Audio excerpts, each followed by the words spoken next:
Hi, welcome back to our Fallout tabletop campaign. We're back for another week where I get to abuse these lovely people in the Idaho wasteland. Not abuse, just survive. Let's chat to our lovely cast, see how they're getting on and what they've been up to. Hello, Lindy. How's your other game Hi, it's going? me. Hi, I'm it's I'm you. surviving. And that game is going pretty well. We have 1 to 2 sessions left. I think it'll be two at this rate, but y'all could surprise. I mean, they could surprise me. I don't know. They've done it before. They'll do it again. This is I'm big, but I'm excited about this game where I get to be the perfect nuclear housewife, Betty Miller, Mhm. um, who just wants to cook for the group and hang out with her charming, sweet, handsome, tall, strong husband. It's very cute. From your perception of things, at least. Oh, yeah, yeah, no, it's adorable. And Spot, definitely Spot. Yeah. I always forget about Spot. Must murder Spot. Okay. Cool. I remember that. Hello, Tom. You leave Spot out of this. It's not Tetley. I mean, come on. Yeah, he's just a God. rad roach anyway. I'll just come back. He'll just come back. You'll just The find another one. unkillable. Yeah, Yeah, they're unkillable. exactly. I'm like, Spot, there you are. And it's a completely It's different just a rad roach. completely different one. Just two little antennas like Delusion is it forever. runs. Yeah. Yeah. How are you, Um. Tom? Yeah, I'm okay. I'm all right. I'm looking forward to being the simple bird that just hits things. And because we leveled up, I get to hit things even harder now. You Even harder. do. We leveled up, James. We We leveled up. leveled up. You need to level up, James. And so you get one skill point, and you get a hit point, and you get to pick a perk. Mm. Okay, skill, hit, perk. Okay, I shall do that. Cool. And I hope you picked perks during the downtime this week, because I didn't remind you. And we were going to do that in between sessions. Have a little look now while I'm chatting and vamping and stuff, maybe. Susie? Yeah. Tom, I bet you picked a perk already. Oh yeah, I did it like immediately. At least someone's on it. Last session, like literally last session, I I went. wrote down the ones I was interested in. I just have to pick between them. Okay. Yeah, I got big leagues, so now all my damage dies are vicious, Oh, which means they're yeah. like it's Forgot two, all right? about the baseball Yeah, stuff. Yeah, from last time. it's Yep. like doubled or something Mhm. like that. So every success is now 2 instead of 1 damage. Yeah. So So if you get a like, little face on the dice symbol, yeah, then that counts for 2 damage, not 1. I'm gonna be looking for those faces. Yeah. Why is she in those faces? Susie, you seem prepared. How's it going? Yeah, I'm the most prepared. Don't even worry about it. I'm good. I don't know. I just get to see some beautiful sketchy sketches this week. I'm very excited. Yeah, I'm pretty pumped to be working on them actually, because I don't get to do like full bodies often. At the minute, Right, like okay. everyone commissions me to just do like headshots. So I'm like, oh Oh, yeah, people have bodies too, turns out. yeah. Yeah. But yeah, I can't wait to see the fully rendered subclasses for the next Spy Game expansion. It's very cool. Very cool. How are you faring in Lindy's game? Um, Surprisingly well. Do only have 20 sanity left, which does concern me a little bit, but I got out of the professor slash old one's mindscape, and now I'm getting out of this I rolled mind that's so making. low for the sanity check on that. I rolled so low for you guys. I was like, oh, they're lucky. Lindy did torture me though Nice. last week. She made my character confront Emotionally, Wow. yeah, Okay, that's fine. yeah. mechanically, you're fine. That's what we're here Okay, for. yeah. But when you see your dead husband dying again in front of you, and then you open the door and there's the guy who you're, courting with, and he dies in front of you, and then you open another door and there's the young girl you're gonna adopt, and then oh, she's gone too. Everything's dust. It's only a preview what'll Everything's happen if you guys dust. fail. It's fine. Nice, Yeah. nice. It's a warning, if Yeah. anything. Yeah. Hi James. Are you a warning? Oh, I'm a warning for many things. The warning. I we should all be heeding. Yeah. Oh yeah. But nobody will. And and that's why I am the best at warning. Yeah, I'm some kind of weird Cassandra figure. I am doing okay. I am kind of knackered. It's been a week. My internet though is working this week, which is lovely, so I can actually be with you peeps, which is great. Good. Yeah, I'm looking forward to it. I've got my Matt Berry voice fully engaged. Just been looking through some of the perks. I'll have to have another look in a minute. I got a quick précis because I didn't quite manage to watch back on the stream. Yeah. And I would like to repeat that one of the group sent me a thing saying, Bert smash, Debbie get covered in something awful, Betty cook food good. And I was like, well, this could be from anybody. I don't know who wrote this, but it seems like a good précis of what happened to everyone last week.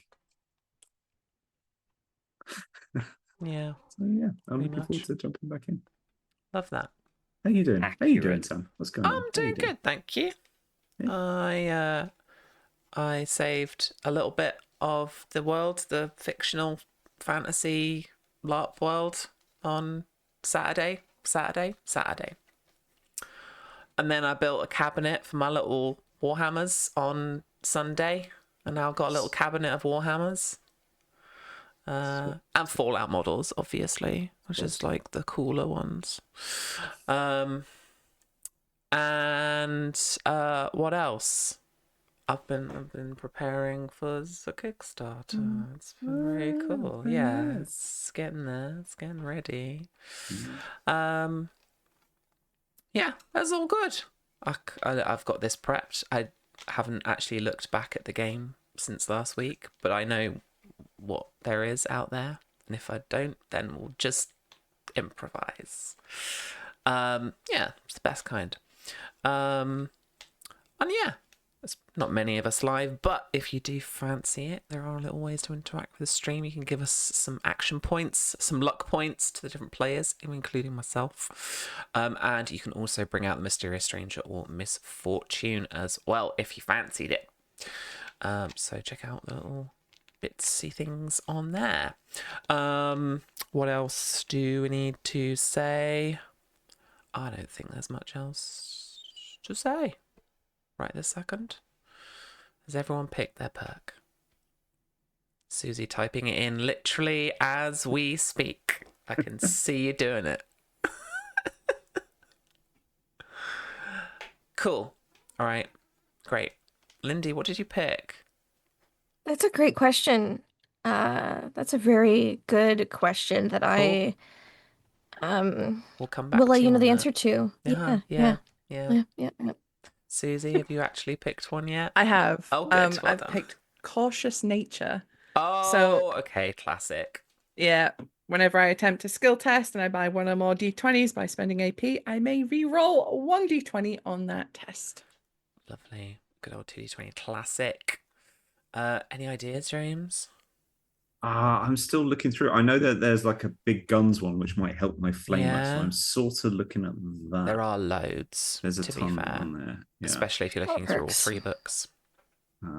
At the moment, for speed and sanity, I'm just looking at the core, but unfortunately, there's not a proselytizer or missionary perk that I can see. No. But there is one where Vault Boy looks like Jesus. I'm looking at that. I was like, right now, I instantly looked at it and went, oh, Life Giver. And I was like, no, that's not very in character. I can't really take that. No. So, but it does just mean more hit points. yeah, that's true. That's all it does. All right. So now over to Tom with the weather. I'm joking. We'll find out what the weather is in game in just a second. How is the weather today, Tom? Rainy. It's a Rainy. bit weird. It's sunny with rainy spells. It's stormy. Oh dear. And it's hot, so it's humid as It's well. stormy, humid and stormy. Oh, great. Yeah. Sounds like my state. I hate it.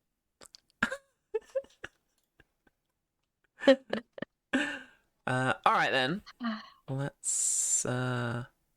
start things off.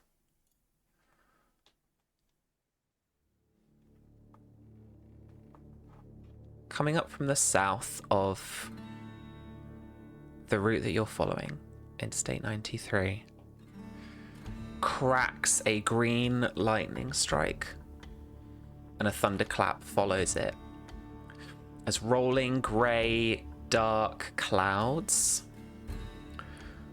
head towards you, and ultimately the destination that you are trying to get to of Twin Falls. So far, you have diligently protected Rhymy Richard and his caravan of Brahmin, trying ultimately to get to Twin Falls in order to establish the trade route with the NCR there, with whoever you might find there. You found the Rogerson farm just off the side of the 93, and there you discovered a little bit of Idaho history. Crops failing, and the holotape of a very sorrowful man, as well as perhaps a remnant of one of its residents or visitors, maybe, in the house, which you promptly put down, and then Betty cooked up for the team.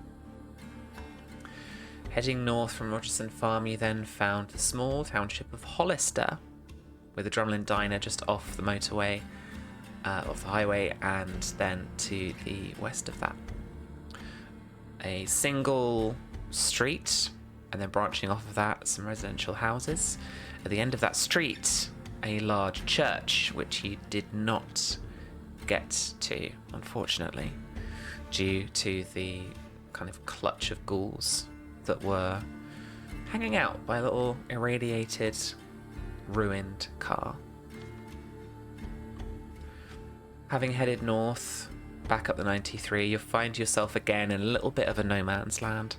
But ahead of you, you can see what looks to be either kind of a rest stop, perhaps, some kind of car park, or just off-road kind of camping ground, something similar. And you can also see off to the east what look to be two large kind of aircraft hangars, and what Betty, you maybe think, just in kind of your memory, climbing up from the ground, like a little tower, a control tower, with its little, canonical kind of little roof and windows glinting, reflecting the storm as it cracks and thunders behind you. And so you wake up, Bingo, Fuel, the Mr. Gutsy that is accompanying you, as well as Dollarwise, having done a little bit of guarding overnight, to Debbie, unfortunately ripping out an absolute fresh one as she wakes up, as the swamp gas spreads through the group. Gonna pretend, play off like it was one of the Brahmin. And she's like, Yep. Have we found that Debbie is perhaps more combustible than we had first thought? I hope not, because she keeps getting covered in shit too. You do. It's bad. And so, what are you all up to this morning as you wake up on the night side of the 93? My makeup. My hair. I- Getting the rollers out. I would very much like to search for a large blunt object. Did I pick up my baseball bat? Yeah. Yeah. Did I? Oh, in that case, then forget that. I thought Oh yes, that's right, because we went into the guard, didn't we? Yeah, that's right. Bert's going to essentially do his morning that he wakes up, he walks Spot, plays with Spot with the medal. But before, I mean, we didn't get much in the way of cover, did we? Really? Not 'Cause it really. was It's very flat here, and you Yeah. are on the side Yeah. of the highway, now at ground level, as opposed to being on these large Yeah. flyovers. And I think you established, if I'm right in remembering, shelter. Yeah. And we did Was it? Was it food defense. oh no, did we do? Oh, it was defensible Because position. we were Yeah. out in the open. Yeah. And a cooking station, and a cooking. Mm-hmm. which you've still Just got gotta eat. here. Yeah. Okay. Yeah, Bert's just gonna do his morning routine of walking Spot, playing with Spot until Betty finishes cooking breakfast. Yeah. Yeah. Make up them breakfast. That's the routine. Okay. And of course, Betty doing all her ablutions in the morning, make herself look pretty. Mm-hmm. And Debbie. I think Debbie, waking up and feeling the rumbling in the tumbly, is she takes herself off a little bit out of camp, and she's doing like stretches and like trying to like massage her stomach just to try and like help this pass quicker. You know, like when a kid's got like a bad tummy and they just like you have to rub it. She's like doing that. You're She's doing just the sat- legs thing and the rolling and the pushing. You're just sending your legs going. She's trying to remember like what they did to kids and It's stuff like back in the vault. calisthenics. Yeah. Yeah. Okay. So yeah, And but every she's s- taking herself off a little bit. Okay. And just every so often there's just a little trump in the distance from the camp. As you try and pass its gas, but like no matter what you do, you can't fight your way out of this stomachache for now, I'm afraid. And you still feel quite bloated when you are just absolutely knackered. Your legs feel like lead and you kind of give up. As you stand up, you take a look around the kind of landscape. Still very arid down here, and still very flat, and it's incredibly quiet, with just that looming storm to the south coming in.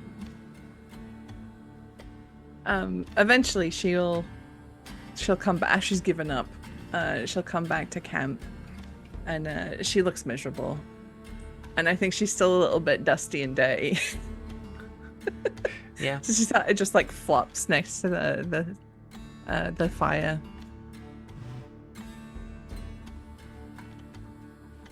She doesn't say anything. She's just flopping and just sulking. Bless her heart. And dollar-wise, anything that you're up to this morning?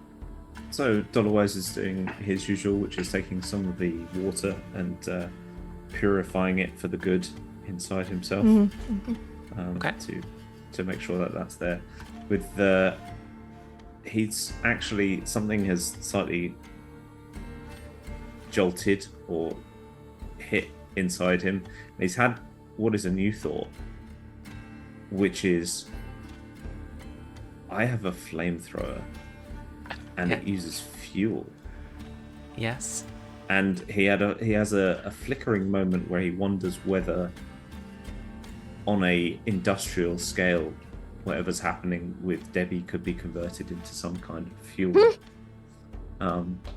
which feeds into this new impulse to purify things with flame a lot more and take the pyromaniac perk, which he's now got.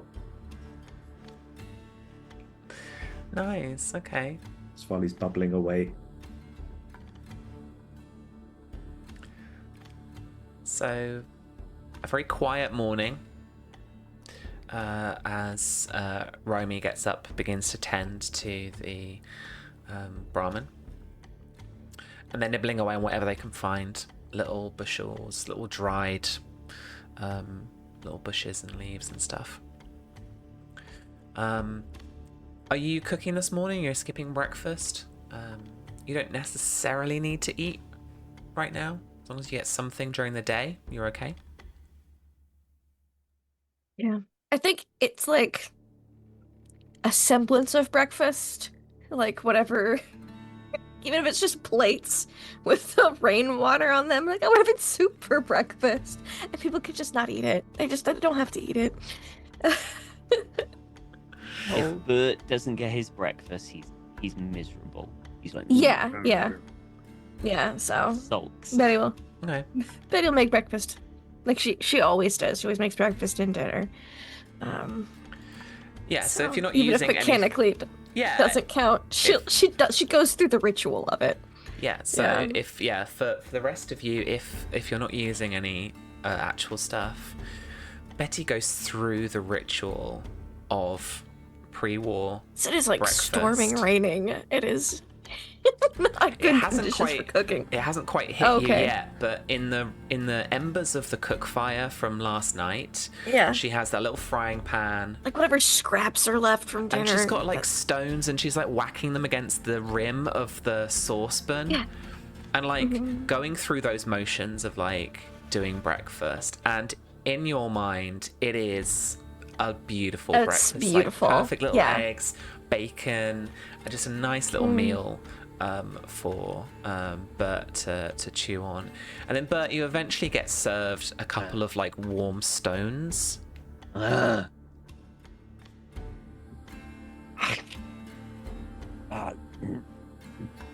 mean, Bert manages to Sauteed crunch. some sticks. Yeah. Yeah. Bert manages to crunch through one of the stones, but in turn, Bert, one of your molars comes out. Oh, sorry, sweetheart. Yeah, I might have overcooked the sausage a bit much. You know, I think I was just trying to rush it because of this approaching storm. I'll do better with dinner. No, it's okay. Sweetheart. And there's newspapers there. Same newspaper again. Yeah.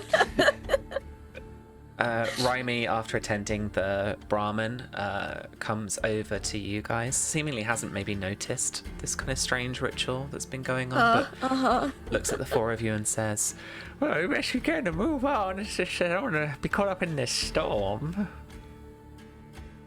Yeah. Gonna get hurry up now." And he's like smacking the Brahmin to get moving, and they're all like mooing and like starting to head out and head north up the road. But which direction would you like to take the caravan today? So, You can go back to Hollister if you want to. You'll have to convince No, I'm Rhymy, good. but Nah, no. no. So, if we stay on the road, we hit the trailer park, car park thingy bob, right? yeah, You can go how many miles? 14.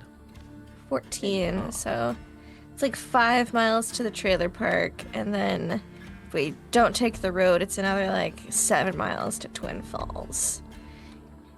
That's like 12 miles. Whereas the airport's like 11 miles, and then another 7. So that one's a little bit more further out away.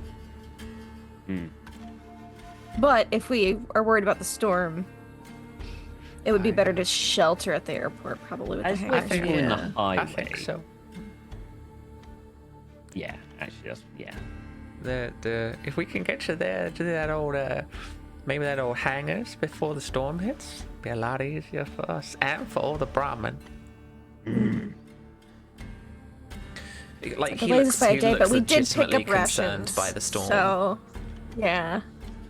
Because we don't know what Twin Falls is going to be like. So, yeah. Probably be better to be safe than sorry. Yeah. And this is a radiation storm as well. So. It is thundering green lightning. at you. That's Yeah. pretty. Yeah. Even a super mutant, I think, would be wary of a storm, a radioactive storm. It's probably airport. The little old airport hangars. Yeah. Yeah. Cool. Okay. And we might get some fuel for $wise. And we might get some fuel for $1 rice. You could Yeah. give him an Some jet upgrade. fuel. Yeah. Oh God! We Actually, could should we? stick No, we in- shouldn't give could him jet stick a fuel. jet Jet engine fuel on is him. like super refined kerosene. Be fine. You can use it in oil lamps. It's okay. Bingo seems I would know, my particularly husband's a pilot. excited about the prospect for fuel. Oh yes, at of course, the because airport. it's a Bingo pilot, actually isn't needs it? fuel. Yeah. I would know. We have jet fuel. Yeah. Like in the shed. It's fine. It's for hurricane supplies. It's Nice. like, Yeah. just use it. Yeah. Yeah, he's like, if I might inquire, I think heading to the hangars there would be a great start. Forgot that's how Today. Bingo Fuel spoke. Yeah, he's got that fucking, like, bullshit, like, Yeah. a Navy air pilot. Like, Yeah. Top Gun Mhm. kind of so he's thing. got that Top Gun Yeah. thing. Please Yeah. tell me he's got like Don't- aviator kind of Oh, like please. glasses on. Yeah, Even No, if it's just he doesn't. one. No, he doesn't. Oh. But it's not like, so it's If we not find a- some, we're gonna give it to him. Yeah, so it's not like a Mr. Gutsy green. It's like, I guess it's more like a kind of bluish grey, like navy. Mhm. Yeah. You know. Dollarwise doesn't say anything, but at one point on one of the nights patrolling, Bingo Fuel walked up, suggested playing volleyball, and tried to chest bump him, and he was just like, "No, no, no, no, just It's floating literally, away." yeah, you guys don't know, but like there are escapades happening here with Bingo, where he's constantly trying to be like high-fiving, like chest bumping, and Dollarwise is just like,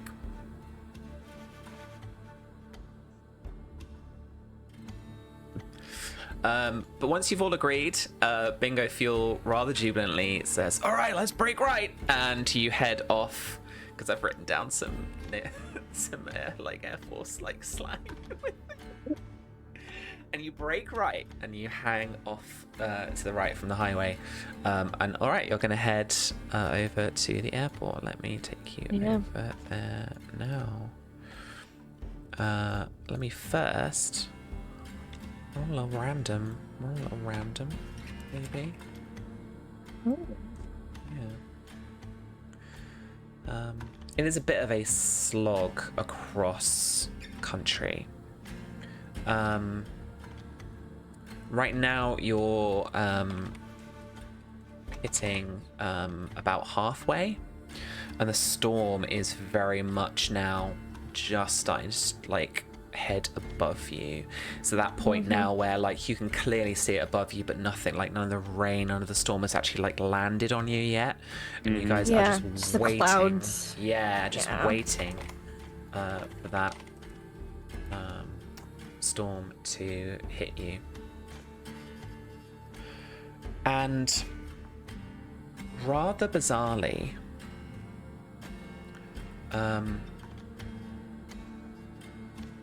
on the horizon from the north, as just coming into view as you head now about 5 miles out, you can see this like little airstrip a lot clearer now, with these two like like the domed hangars, and clearly a control tower, and even a small building, maybe a terminal building. This could be a local airstrip, local airport pre-war.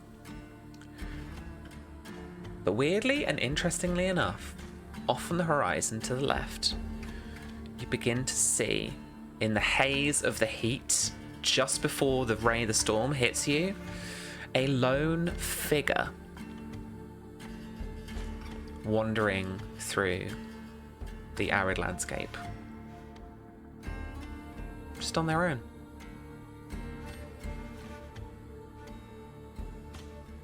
Okay.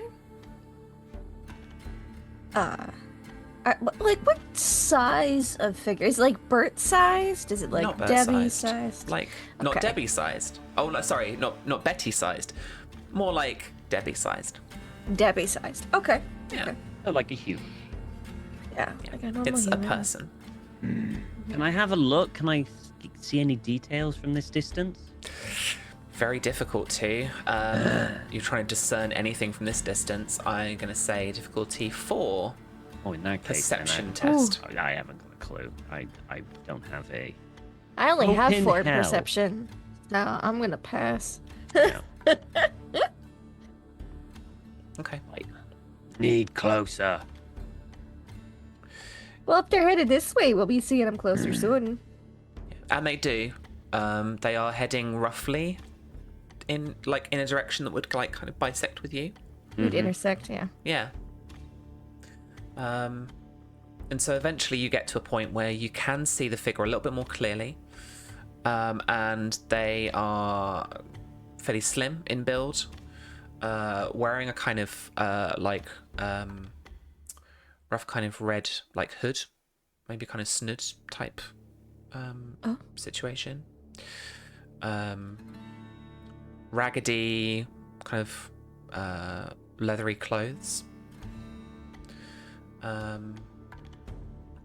But this is where the storm begins to hit. This is where the storm begins to actually crack overhead, and those thumps of kind of fat rain begin to hit you and on the ground as you keep walking. There doesn't appear to be kind of any like tree cover or anything that you could hide under or hug on your way to the airstrip right now. Everybody is going to take 3 radiation damage. Radiation damage is coming off your maximum HP. My vault suit gives me some resistance. Yeah, so you'll get that resistance and you'll ignore Sick. that much of it. Super mutants, immune. Robots, immune. Betty. And Debbie. You'll take that.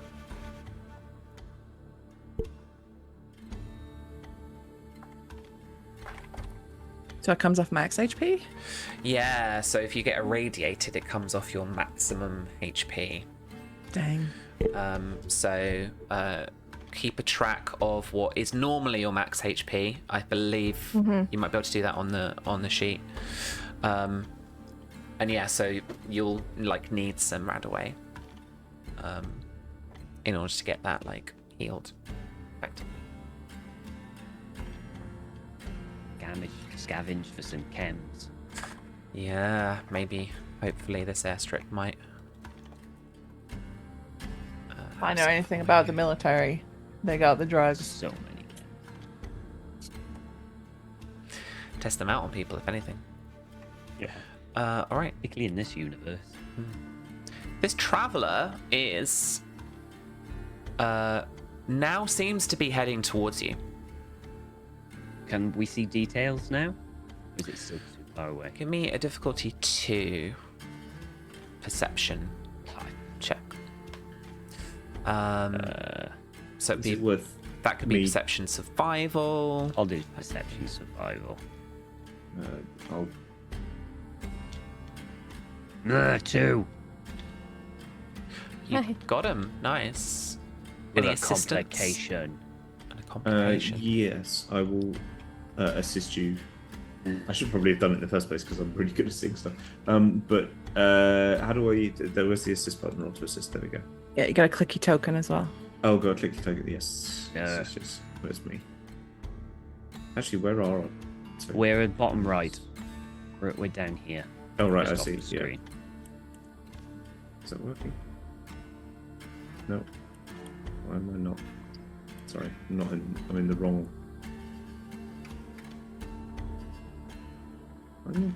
Aha. There we go. Attribute perception and survival. We said perception, Yeah. survival. Nope. Okay, nothing to add to Tom's successes, but Bert, you managed to make out some details now. It appears from here to be a woman, just based on her physique. A little bit taller than Betty, but not by much. Yeah, she's wearing that like red hood. And rough clothes, some of them leather, kind of, you know, belts in various places like there is in like Fallout. And on her back appears to be like quite a large kind of backpack, but like made out of like a box pretty much, and then there's kind of stuff hanging off of it. And like a couple of like saucepans. There's like bedroll out here. She doesn't have the... She's not a ghoul, is she? She hasn't got the wrinkly skin and stuff like that, does she? If you spend that action point in the pool, I will give you God's honest truthful answer. Or I can lie to you, and you could just ask me normally. Nah, it's not worth it. He's not looking. He's not looking close enough. Well, to okay, you really- think is this a ghoul? Yeah, because if he was looking that intently at another woman, I'd have some concerns. Well, he's Well, kind he of like is. doing that. Well, he is. He's kind of looking because he's considering He's- if it's a ghoul because he's- they've been Yeah. fighting ghouls. So he's gonna go smash. I imagine said ghoul. as Yeah. people, the rest There's of a the difference caravan. between like looking to see, like Oh, something, it's and then very like obvious. He's really kind of like, looking, I imagine as which the I rest feel of the he'd have to do. caravan, yeah, including like most of you guys, cautiously walking along, and Bert has just stopped Yes. and is like looking intently at this woman. But she kind of looks like a ghoul a little bit. Oh no. Okay. Bert, darling, what you doing there? Ghoul. Gets the bat. Wait. Bert. First, we must extend our hand in friendship before we raise it in anger. Yeah, I mean, if it is another one of those ghoulish, terribly behaved, ill-mannered people, they'll go after Debbie first. They always seem to. Always make sure you never prejudge people. It makes judgment all the sweeter when it happens. Bert confused. Bert smash or Bert stay? Wait and see. She's got like a saunter in her hips those other ones didn't have, and I'm not sure how I feel about it yet, but Ah, Just eyes I over got- here, Bert. idea. Yes. A ghoul or puny human? She stops in her tracks, and it's an agonizing 30 seconds or more for you to wait. And then she starts to again walk cautiously towards you, and you hear a female ranged voice, but just lost in the wind and in the storm. So you she's shouted something, but you couldn't hear it. Didn't hear. Puny human lungs. Well, that's a good sign then, right, Bert? Because I mean, the things we've met earlier, they didn't really speak. They just sort of went. Could be puny ghoul lungs. Maybe, but I think we should give her a shot. Like Um, boom shot. no. I mean, give her a chance. Oh. Alright. He turns to Betty. Yeah, we can give a chance. I mean, I can just say smash if it's, One she needs to go. chance. Okay. Yes, one. Yes, dear. Okay. If she one doesn't chance. attack us, we have no reason to attack her.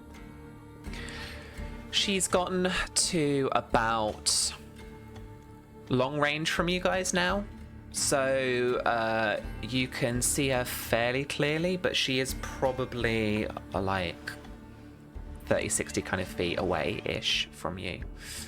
And as she gets to this distance, she finally pulls out what looks like kind of a makeshift kind of rifle and breaks it open, slots something inside like a shell, clicks Whoa it, and there. then just holds it down as she walks towards you. Okay, what's As she that does that, raised? Bert's putting Debbie behind him, and he's got 1 foot forward, ready to start sprinting. Okay. Debbie's gonna move forward, and she has her obviously her gun is holstered, but she's gonna put on both her hands up, so she's got I have no weapons in my hands. Yeah. Look at Bert. And Dollarwise is going to move slowly behind Debbie, slightly over her right shoulder, like an angel on your shoulder, and he's also going to raise all of his hands, showing that he has definitely got weapons in his hands, and just be like, Debbie's body's kind of turned though because she's very aware that she got scraped by a ghoul yesterday, so she's kind of just like, hi. She just doesn't want to get hurt again here. Hi. And she's gonna just like try and keep the peace to stop this Mexican standoff from escalating. You hear this from this distance. You hear this kind of echo through the storm. Hi there. Hi. We're just traveling through.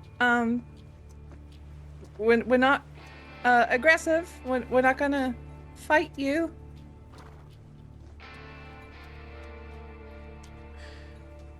With her offhand, so her hand still on the grip of the little like makeshift rifle that she's got, she pulls out a little pre-war cigarette, manages to strike it up, and so this little red like light in the storm starts cooking under her hood, and she takes a toke and then takes it away from her, covering it with her hand from the storm. What are you here for? We're just moving a caravan. We're just and she's gonna like gesture to like all the Brahmin behind her. Mm-hmm. We're just moving through. You guys trade? Gonna look back to Rhymy, like trying to keep her eye on this stranger. Yeah. And he heads forward, and you know he mumbles, hopefully loud enough for her to hear. Oh yeah, we're in the business of that. Have you got anything to trade? And she takes a large drag of her cigarette and then throws it aside. Her hand back on the support grip of the rifle. I do. Got some bits and bobs, weapons, chems. You guys in the market for anything? You said you have chems, right? Mm-hmm. What kinds? I've got all kinds of stuff.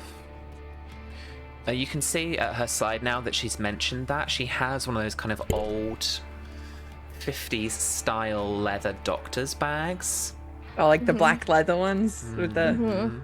yeah. That's nice and all, but you want to all do this out of the rain? I mean, we're not that far from the hangars. Not quite that close either.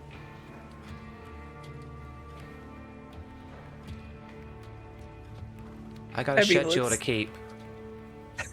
Do you guys want some chems? Well, if you have any right away, that would be real nice with the storm and everything. She looks down at her, pops open the little doctor's bag, has a little look inside, and she looks back up at you and she says, I got one. One is better than none. What do you want for it? She consults her rulebook. Hang on, I've got it. Have I got it here? Yeah. you got it under there, yeah. Amazing. Underneath my Curse Caps of the Cthulhu rulebook. Cough, cough, cough. Cough, cough. Buy it, cough, cough. Oh, God, I need, like, just a price list, I think, of stuff. Chems is back this way. She considers it for a little bit. It's beverages, chems.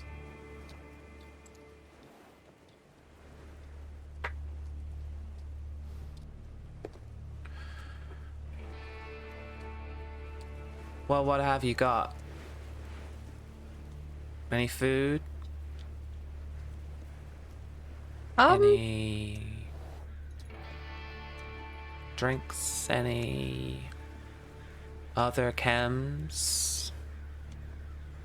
Let me 1 second. And Debbie's gonna hustle back.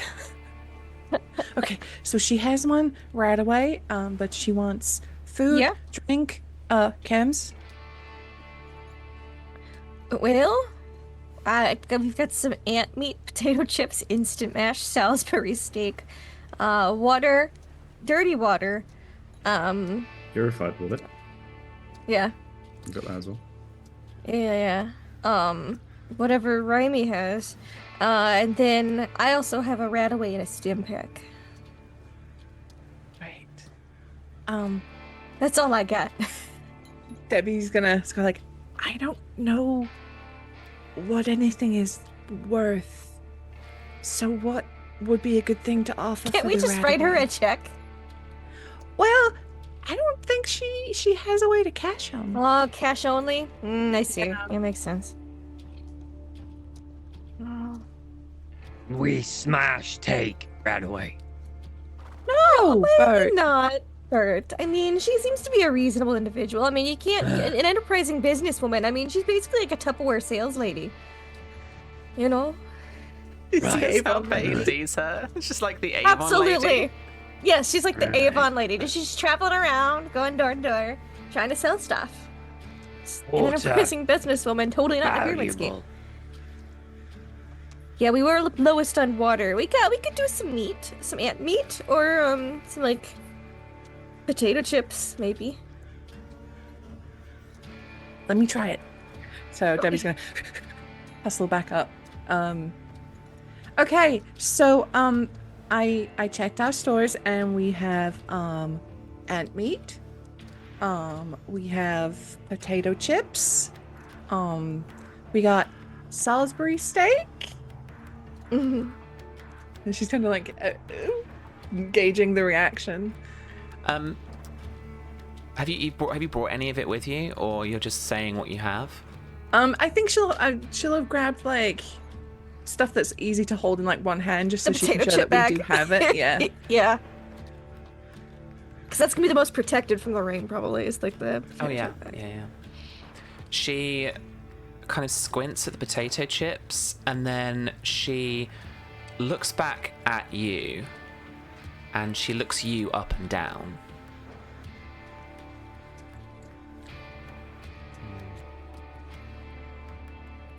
Anything better than that?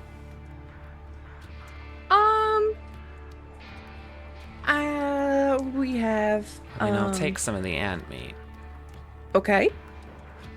And we have. I would love to give you some of our water, but we're running pretty low ourselves. She like kind of laughs at you a little bit. And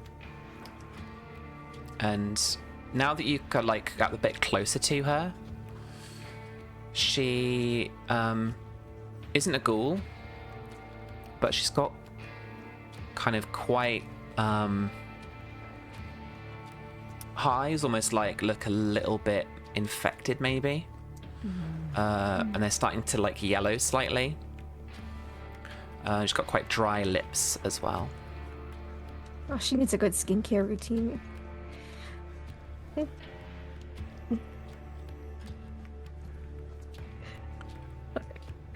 I'd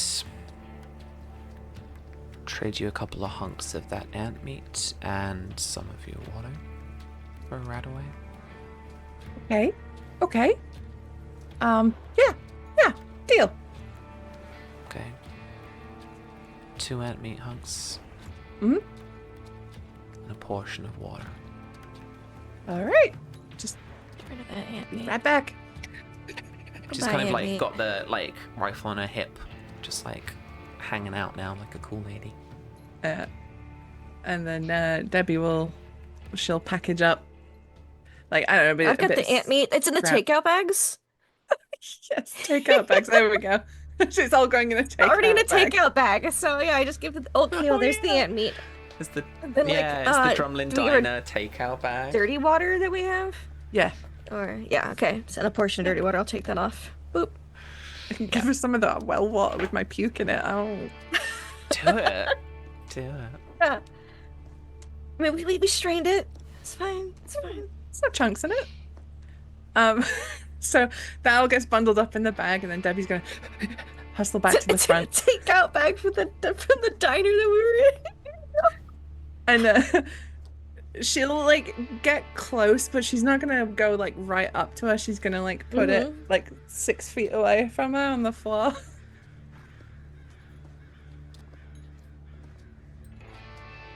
There you go. She gives like a big smile. You know, you're not too dumb for a blue kid. Well, I mean, I did score pretty high on all of my testing, so thank you. She pulls out the like pouch of Radaway, like the IV pouch, and she walks over to the food and the drink, Take that bag. the takeout bag, and she has a little. She kind of peers inside it as the rain is still pouring Make sure the order's down right. on you. Yeah. And then she throws you the Radaway. Debbie catches it, and it's the most inelegant catch Roll you've me ever an seen. athletics check. No! Agility, athletics. Agility, Oh, hang on. Agility, athletics. Ba-doom. Nope. Yeah, you do not catch this. You do not catch this diluted Radaway, and it flops onto the floor. And she's gonna skip it up real quick. Oop. Oopsie. Nice. Well, thank you. Good doing pleasure business doing with business. Jinx. And she just stands there, like staring at you and smiling. Okay. And Debbie's just gonna smile, wave, walk back to the gang. Do you have any Tupperware or cosmetics? She looks back towards you and then just like kind of stares through like small eyes. Dress in the heels. Like, yeah.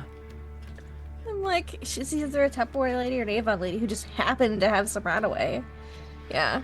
You can just about see her at the distance that you're at, just kind of softly Yeah. shaking her head in slight All right. disbelief. Figured it was worth the ask. Good luck with your business.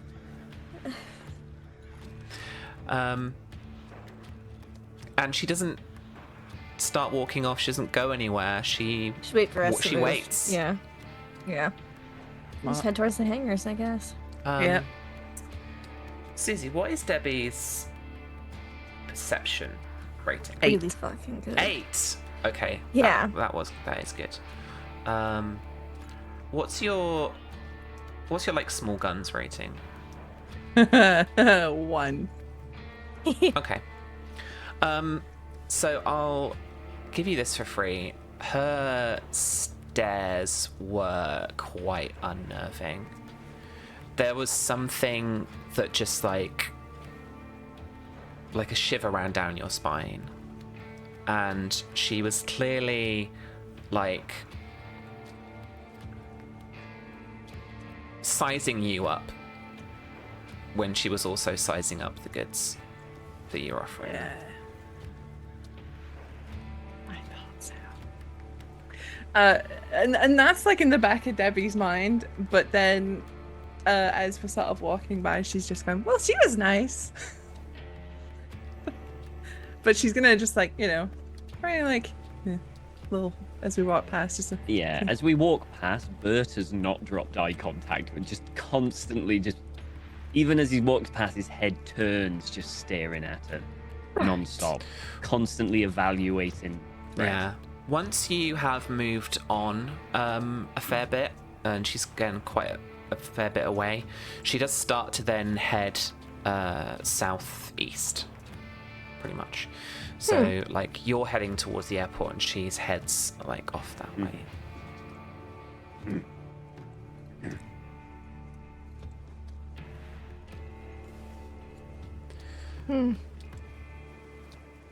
And you guys keep heading to the airstrip. Yeah. Yeah. Alright. By the time that you Betty's get got there, a look on her face of like, Mm. By the Jealous time that you butterflies. get there, and because of the storm, you are knackered. This is as far as Yeah. safely you can go today. Get in the Like- hangar. Without tiring yourselves out. So for our living people, at least, please knock your sleep down to weary. Ooh.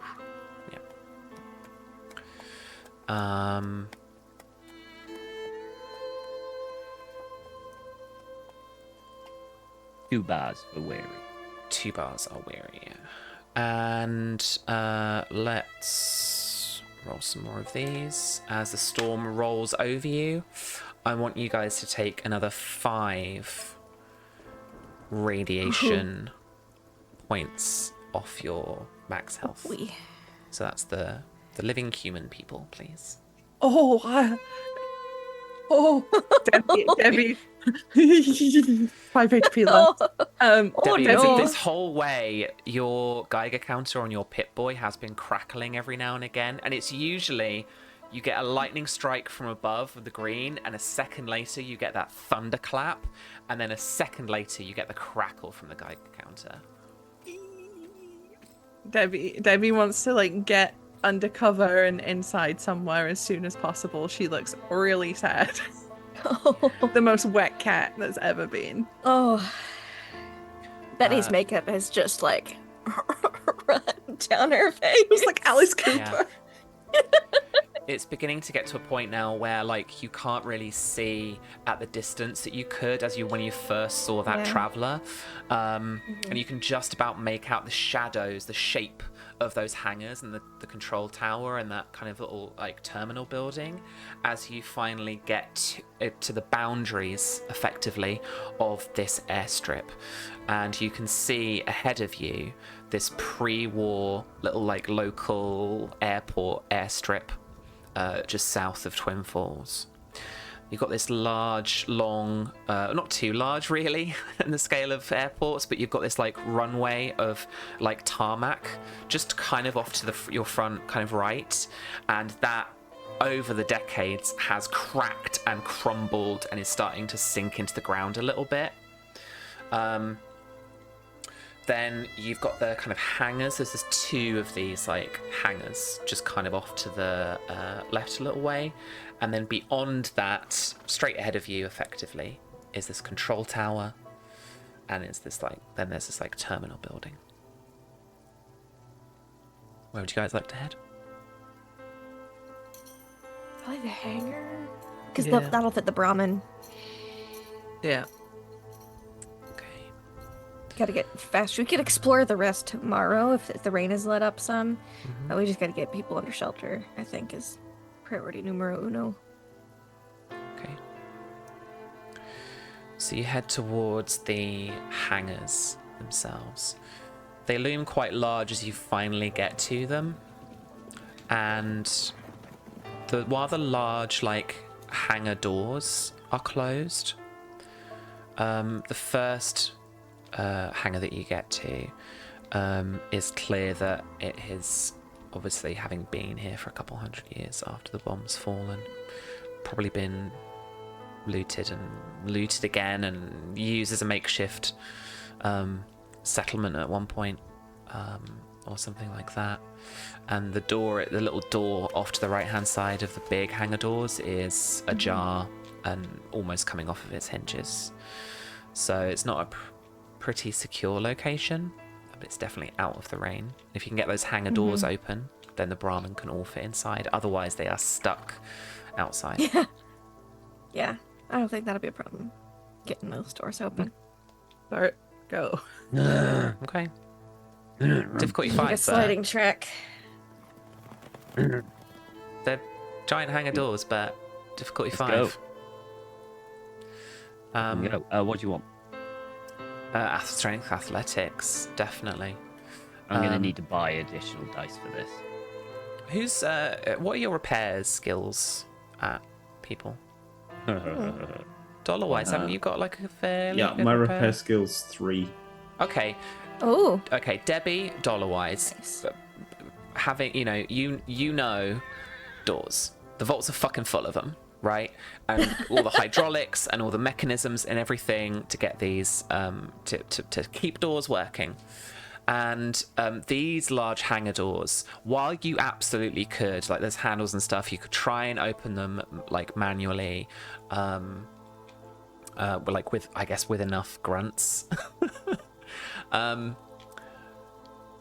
Like the wheel and the kind of grooves in the ground for them here, like they are all rusted up and corroded to the point where it is going to be just basically dragging like sheer like metal on metal across the ground. And so that's why Bert would really have his work cut out for him here. So this will be difficulty 5, but And unless someone stops him and has another idea, Bert's going to go up to the door. I mean, could we look around first to see if there's some, like...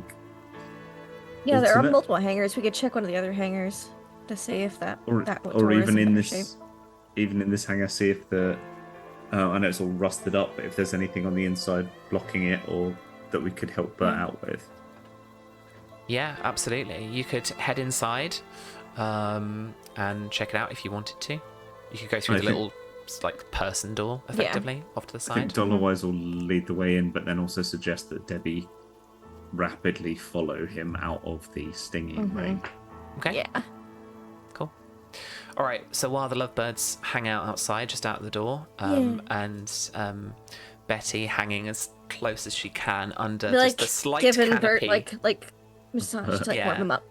and there's a slight canopy, so there's a tiny bit of Yeah. shelter here, just if you like yeah. hug the door effectively, or hang under your husband, and then Yeah.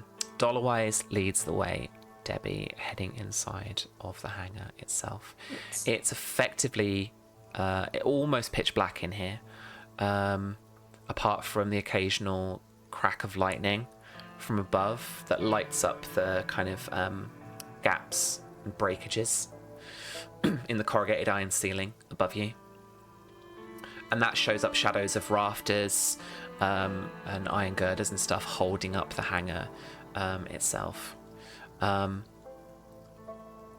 There is still a plane in here, although it looks far too small really for this hangar itself, and looks more like a biplane from your like favorite like little holo vids in the vault, right?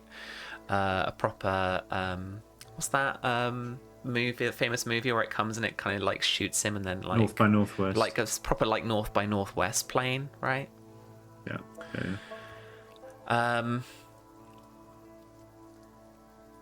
But the hangar itself is large and echoey and giving out incredibly creepy vibes, as from the storm, like buildings sometimes do, it creaks and it moves slightly.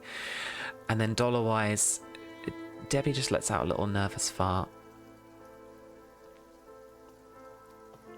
At which point, Dollarwise takes the purified water that he has inside itself, pours it over her head, and say, "You must let the demons out." Style-wise. Pit Boys can like light up like a torch, right? Yes. So I think Debbie, when she gets inside, boom. Yeah, your whole display lights up green, and you have kind of, it's pretty ambient light, even both in the video game and in the replica that I've got. Like, it's not a great directional torch light, but it does give you some ambient light a good 15-20 feet like around you. And you can see that there are like little kind of like little maintenance bays with like little workshops and little tool cabinets and stuff like that. You can still kind of just about see the silhouette and the reflection of your Pit Boy in the plane over at the far end. But apart from some kind of crates and shelving and stuff around the edge and those little maintenance areas, the hangar looks pretty much completely empty. If you want to make me a repair, I guess this is dollar-wise who's leading. So if you want to make me like a perception and repair test, difficulty is going to be 2 because of the low light. Okay. Repair and perception. Let me just change that to that. Did you want to roll any more dice than just 2? No, I think. Did you say what was the difficulty you reckon? So? Difficulty 2. Difficulty 2. And you've got an action point in the pool. No, I think I'll spent assist yet. as well. yeah, I've got Debbie, and also I think Tom's probably going to need that to shift stuff in a minute. Okay. Okay, so let's try this. Oh Nope. God. Want to luck it out? Look. Tagged as well. Yeah, I'll definitely luck it out. I've got tons of luck. So Roll that again. re-roll, yeah. Yeah, roll that again. Okay. All right, so Debbie here needs 1 success. Let's see. Nope. Nope. That's the opposite. Okay. Up on a kind of like in little industrial like mezzanine towards the back of the hangar. You can see that there are some like control panels and like a little bit of kind of mechanisms and a bit of electronics that like need kind of booting up and stuff. You can make that assessment from this distance. Obviously there's like no lights on or anything like that, but even smaller like little airports and stuff like this by this time will be kind of using some like fusion cores and stuff which have an incredibly long lifespan to keep the lights on, basically. Little cans of nuclear reactions. And as you're making that assessment, you are surprised as the lights come on. Debbie, you have leaned on the big fusion core power bank, and as the lights come on around you, blinding you for a moment. Not you, Dollarwise, you're a machine. You're better than that.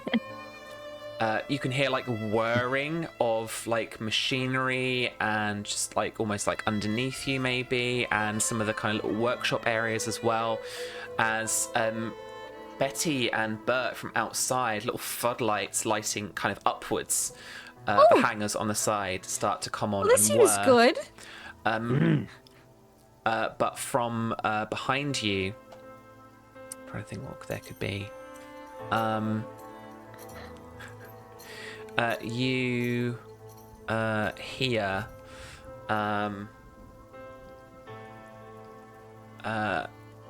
kind of growl and barks in the distance,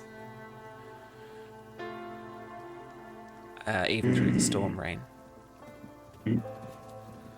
Bert will turn. Now get inside. Okay, darling. And then Bert's just gonna the door, get ready to try and pull it open. Okay, but as you turn around to those sounds and usher Betty inside, you can see now a pack of kind of like wild dogs essentially have started to round on the hangar, having heard it start to like power up again. Okay. You want to try the door? I will try the door once. Okay. Until they target get the into Brahmin, range, yeah. and then I'm gonna start swinging. It's still difficulty 5 at this point. So what? Athletics, Yeah. strength. Do you want to roll any extra dice? Yes, I do. Cool. How many? 2. Think about it. Just tell me. Cool. 2. Okay, so we'll spend that action point, and I'll get 2 more. Thank you very much. Okay, Here we go. roll it. Luck. You rolling that luck again? Okay. Yeah.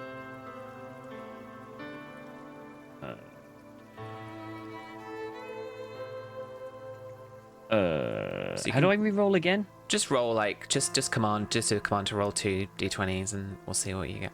Target's 14. Ooh, that's 4 successes. 4 successes is not the 5 that you need. Yeah.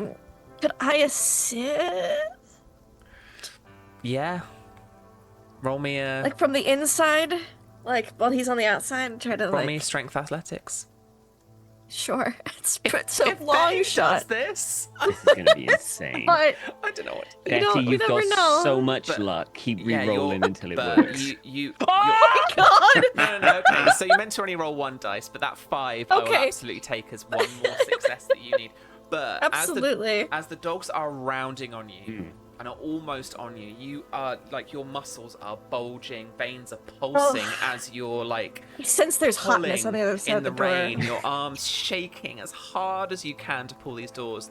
You can hear a creak of metal just as you're making millimeters of movement there. It's funny, Betty and Debbie, you see this. Betty, like, puts her shoulder up. I just dig Yeah, dig the into- heel in. Yeah, into like one of the the slat bits holding the inside of the hangar door together, and she really kind of pushes in on that on her shoulder.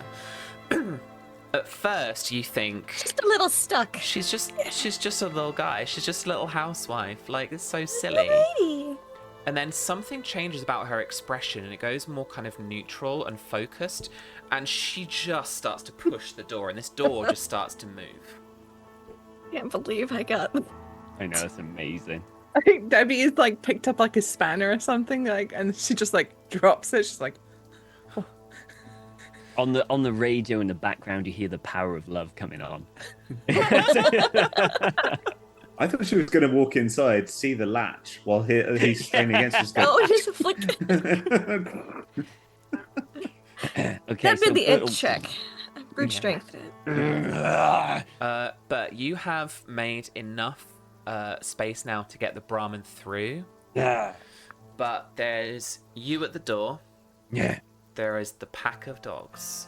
And there's Rhymy and the Brahmin behind them. Rami and behind the dogs. Mhm. So like it's me, the dogs, then the Dogs. Yeah. Okay, so they've got to get through the dogs. So the dogs, Oh. the dogs have now started to just split off to start to go after the Brahmin, and a couple have come after you. Ugh. We're gonna move to initiative. Yep. And I'm gonna give it to Bert first. Ah. All right. Essentially, Bert is going to try and make as much noise. He wants to scare them off. He doesn't want to kill them all. Okay, yeah. He wants to yeah, just yeah. do enough damage to scare them off because they're dogs, and he's fought packs of dogs before. And essentially, if you kill enough of them or scare them off, they'll run. So that's what he's going to do. So he's going to pain train just like immediately to one of the To nearest watch ones. spot. And just absolutely smash the living hell out of it, hopefully. Okay. Are you looking to try and scare them off as your like Yeah. action, or are you looking to try and hurt one of them as your action? Can they not like in one and the same? Can No. they do the fact that I just batter the living hell out of one is enough? No, he'll try and scare them off first. You try and scare them first. Yeah, he's going to try and Okay, scare them off. cool. Because Because there's like a if you fair get enough few. action points from something, you can then try another thing, Okay. another action. So So if you what get would 2 you action points, you like could try me- another main action if you wanted to. Okay. What would you like me to do to try and scare them off? Charisma and melee Oh, weapons. No. Can I not do my No, it's intimidating? charisma and melee weapons. It's charisma and melee weapons.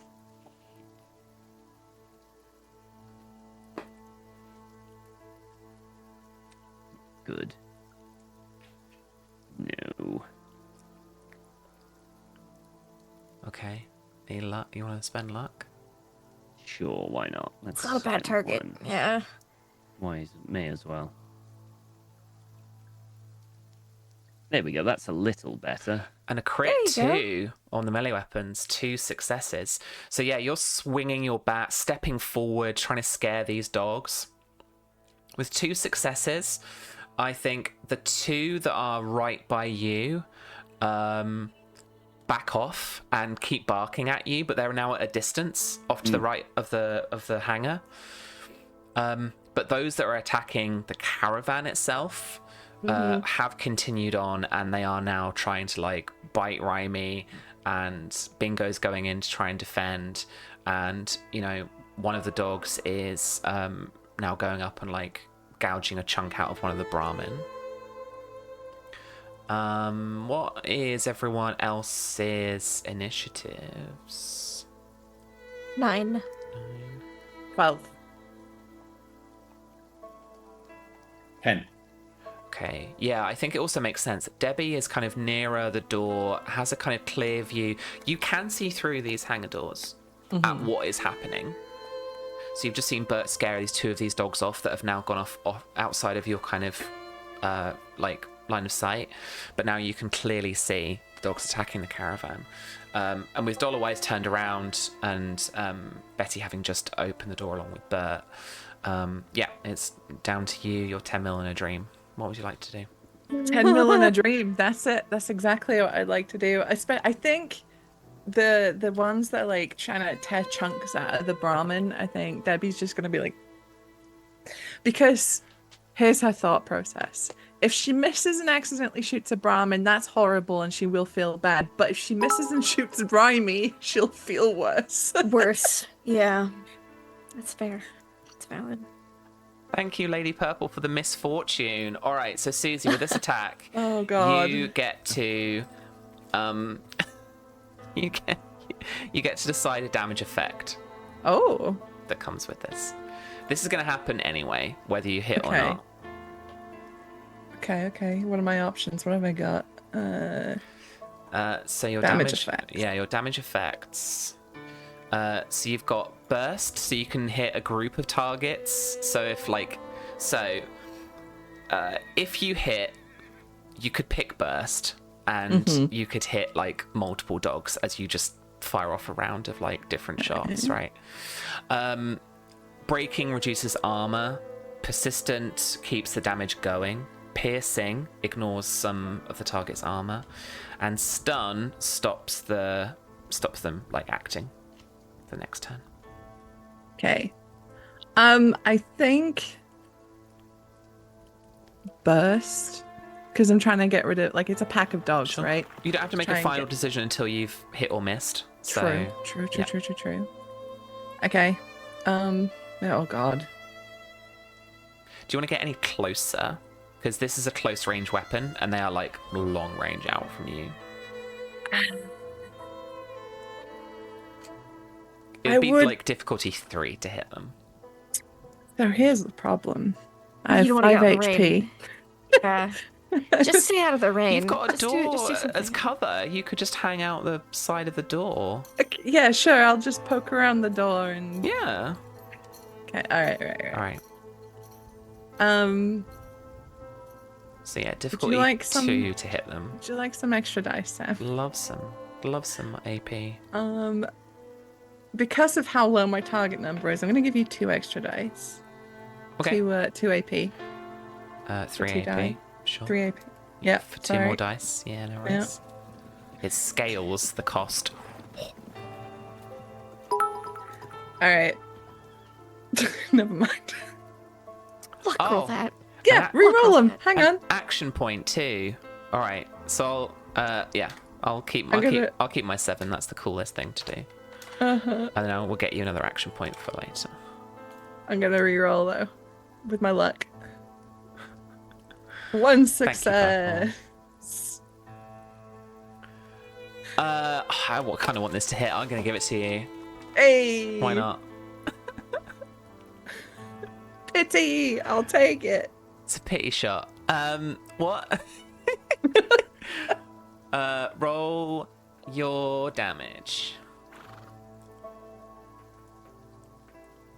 4 physical damage. That's not 4 bad. physical damage isn't bad. Yeah. And what damage effect would you like? I think burst is probably the Burst? smartest option. All right. Yeah. Debbie, you let off a round of shots. Just like a whole little wall of bullets. Miraculously, with your eyes half closed, you do not hit any of the Brahmin. And you hear the yelps of dogs as you're firing off, like aiming at them. Each of them receiving some hurt for that. Haven't quite injured any of them. But they are all hurt, at least. They've all taken some damage.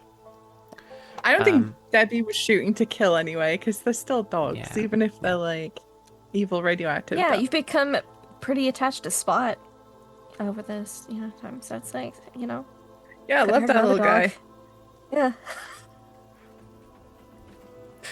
All right, Dollarwise, hearing shots from behind you, what would you like to do? So Dollarwise can see 360, so he's basically just going to go straight backwards out the door and flame the closest, or in the entire pack of dogs, depending on the situation. Yes, okay. Any complications? We've got some very toasty beef later on. I mean, dinner, yeah. Yeah. I mean, okay, so And where's Rhymy, my- potentially. Yeah, well, I mean, a cone, but not basically. If it would clip You're Rhymy, it would just burst it. You're like Yeah, burst yeah, firing. yeah, You're not just spraying. I don't mind hitting spraying. the cows, but I wouldn't hit Rhymy. Not the guy Yeah. paying you. Yeah. Exactly. Yeah. Right, so cool. Where is my flamer? Do you roll any extra dice? Nah, that'd be You don't need to. Oh, nice. You can Yeah. hit those. You can hit those dogs. Roll that damage. So I got to roll damage, and then I've actually got to roll another dice, additional dice. There we go. 1.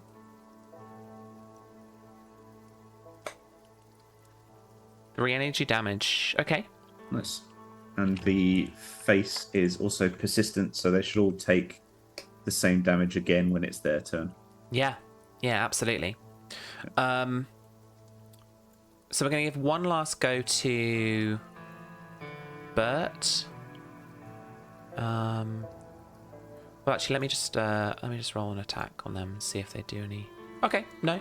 So like now they're not actually doing any like hurt or any injuries or anything to the caravan, because they're taking on like so much fire themselves, so much danger.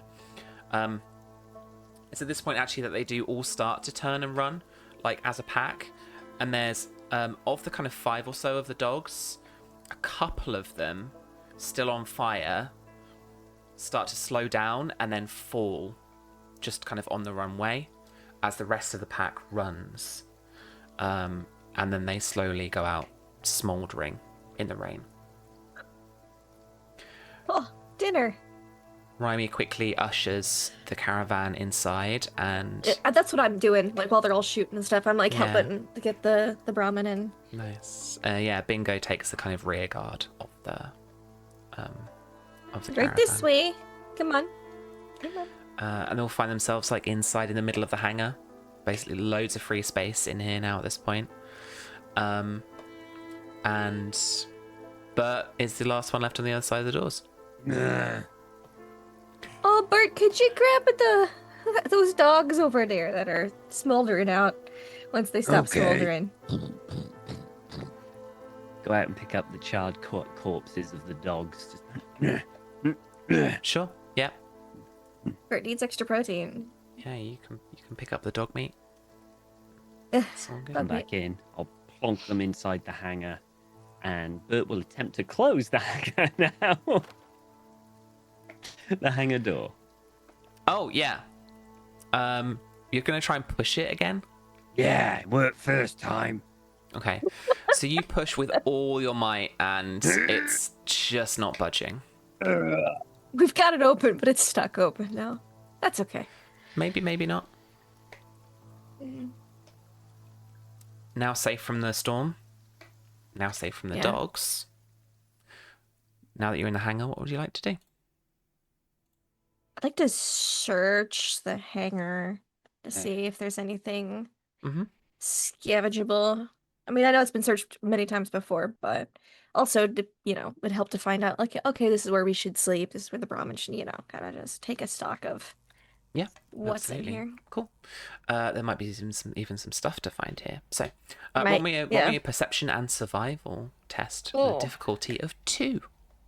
Okay. Everyone can assist as well. Yeah, I assist. Please. My perception's terrible for obvious reasons. Yeah. Makes sense. But my survival's good. Oh. I'll spend a You're luck. gonna want to re-roll those because if you don't get any successes, people can't add to your successes. Yeah. There we go. I'll take 4 That successes. was a lot of luck. 4 successes off the back of that. Folks, skill. click your token. Roll some assist dice. 5. Woo! Keep them coming. 6. Six. Dollar-wise, nothing from Tom yet. That's okay. 6 successes is really good off a base of 2. Absolutely. But then, it's probably like He's still at the tending door. to the dogs, Like, trying to deal with the door, trying to deal with the dog meat. Yeah, absolutely. Yeah. Cool. Okay, with 6 successes, you have managed to find a little bit of stuff that is here. All right, you got the loot roll macro thing ready. Yeah. All right, roll me clothing. Roll me a clothing. Clothing. Look, I don't think we have that one. We didn't have that one last time. There's a macro of like rarity 0. Oh, because I messed up. Right, I knew there was one, and I'd forgotten which one it was. It's clothing. I can roll a number Roll die for me you though. like 1. I'm just gonna come onto it now. Roll me 1. I think it's 2d20. I think it's 2d20. 20. 16. I'll get there. You're fine. I don't need food beverages. A 16. Yeah. So in a suitcase, you find some casual clothing, like holiday clothes. Oh. Maybe a change of outfit for Betty. Yeah. Or some new clothes for Debbie. Yeah. Yeah. Get her that bolt suit. They'd I be- mean, I think she'd want the bolt suit, but They'd be loose on Betty as you've got a small frame, and they would be maybe snug Yeah. on Debbie. that's what alterations are for. It's fine. Absolutely. And then roll me. There's an other. Roll me once on oddities. Oddities. Yeah, why not? Okay. Roll. You find a small bottle cap collection of Nice. 10 bottle caps.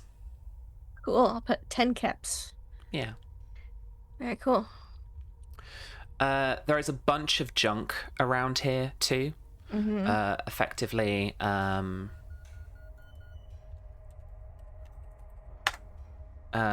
like you could salvage about up to like 36 odd parts and stuff from here. Like if you wanted, there's quite a lot of junk. So if you wanted to grab some parts for camps in future, if you wanted to try and repair or scavenge or make something, you got lots of stuff around here. Lots of like little mechanical parts, lots of parts from planes and stuff like that.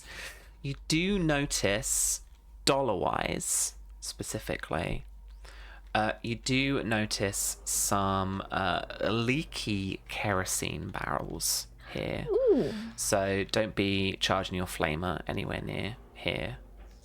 But yes, there is essentially some jet fuel here Nice. that Bingo gets very excited about now that you've identified it. Mm-hmm. And then there's a whole number of chances to roll on different tables if you want to spend the action points. So you've actually now got 5 in the pool, thanks to those rolls. Yay! So if you wanted to spend any more of the action points, you could roll more on clothing, armor, beverages, and other or oddities. Mm-hmm. Since we traded 1 water portion and we're spending a day extra, do we want to do like 1 beverage table roll? Would be a good idea. You could roll then- that up to 4 times. I mean, it costs AP each time, Yeah. but you could roll that up to 4 I'm times thinking- if you wanted thinking- to. Do it once Beverage? Yeah. I'm thinking armor, Armor because for sure, Debbie's yeah. got one piece of armor. We can get her another piece of armor. Roll I those want and an then see how we oddity. feel. I want an oddity. We Yeah, can do do that. one on each of those. Go for that. Yeah. Yeah. Okay. Spread this out. Okay, so we'll do beverages first. Nice. You find one probably industrial distilled water for some reason, Ooh. in on a little shelf, near some other junk like oil and bits and bobs. Very nice. Love some purified water. All right, and then armor. So you find some old makeshift, what you'd consider raider armor here, again, for the right arm, but that can be adjusted for your size. Ooh, So you can wear raider armor as Yeah. a super mutant. that'd be good. Yeah, get that for Bert. Ugh. And then an oddity. Then an oddity. Another oddity. That is boop. Signal flare. Okay. Oh no. Very very apt, I think, in a hangar. You find you find definitely. an unspent signal flare amongst I a think few it's good. others that are either too damp to use now or Mm-hmm. have just aged too much. Yeah. Dollar-wise would like to borrow the signal flare. Would you Sure. like to ask them for the signal flare? Well, I think in the rummaging that we're all doing, I feel like Mm-hmm. Yeah. if and when you're finding stuff, I think when you find a load of spent things and then a signal flare, you might be like, I could have real good use for that. And you see two of the eyes are turning towards the kerosene barrels while one of the eyes is looked on the signal flare at the same time. How would you mind Oh, me sure. holding on to that, Betty? Oh, sure. Why not? There you go. If you put it on your sheet, I'll take it off mine. There you go. Thank you. Oh god. Did you want to roll any more on the tables? Clothing, I armor, think- beverages, and oddities. I think it's okay. You okay? Somebody got something each, basically. Mhm. Yeah. Sure. Cool. Cool. All right. Then we still have 2 AP in the pockets. You do, yeah. Do I need to make a survival roll to get dog meat off the dogs? You don't crispy have to dogs make a for roll, barbecue? no. So you can Okay, get great. 2 portions of dog meat Great. off them. Cool. It's Um, probably for dinner. and dollar-wise, Don't look, Spot. up on that mezzanine, with all the control panels and stuff. Now the electrics have all whirred into life again. Here is where you work out you have found the door controls. I mean, Sure. as Is there- rusted and as corroded as the or corroded as the actual mechanics are of the door itself. The door controls are up here. Do they look like they have an internal power source themselves? Is there going to be a fusion core This in is there somewhere? all or- powered off of the big fusion core reactory thing that Debbie nudged as she leant on it. Okay. He's going to see if there's anything he can press to close the doors again. Yeah, absolutely. So you just enter the command to close the doors. And the mechanics, you hear this horrible whirring and crunching come from the front of those hangar doors. And they make a little bit of movement, but not a huge amount. Yeah. And unless anyone's going to intervene. Bert has been basically trying to close this Oh, yeah, door. okay, sorry. Or No, he's basically now that it's working, but you're suddenly whoa! And While everyone's been scavenging, he's just been. and the doors do with Bert's I help like the push fact together. he holds on and his legs just get dragged behind. as he's- You are helping, you are having to push, but it is kind of you've been trying so hard, and then suddenly you're Yeah. whoa! You almost go over, but Yeah. you're all right. Door closed. Yeah, the doors are closed. And then Dollarwise is going to go and investigate the breaker switch that Debbie so wonderfully discovered Yeah, absolutely. the power source and see how that works and if that is removable in some way. Yeah, and this is one of those like fusion reactor-y, fusion power core-y. It's a fusion core, isn't it? Yeah, fusion core. Yeah. Things that sits in one of those The socket, ports, the socket that you can pull out. Yeah. Okay. While it's in, you have power. So you have light, and you have semi-functional doors. There's workshop space here as well, folks. So arguably, if you wanted to try and make or modify anything, you could argue that you've got the space to do so here. Ooh.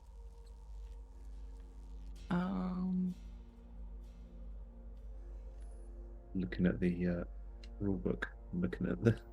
Yeah, hang on. I need to scope out real quick what I can do.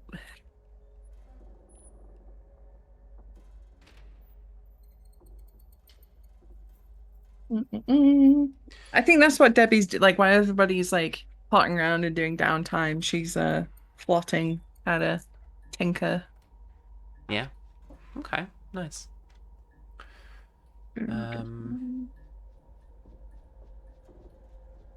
You are still feeling grotty though, like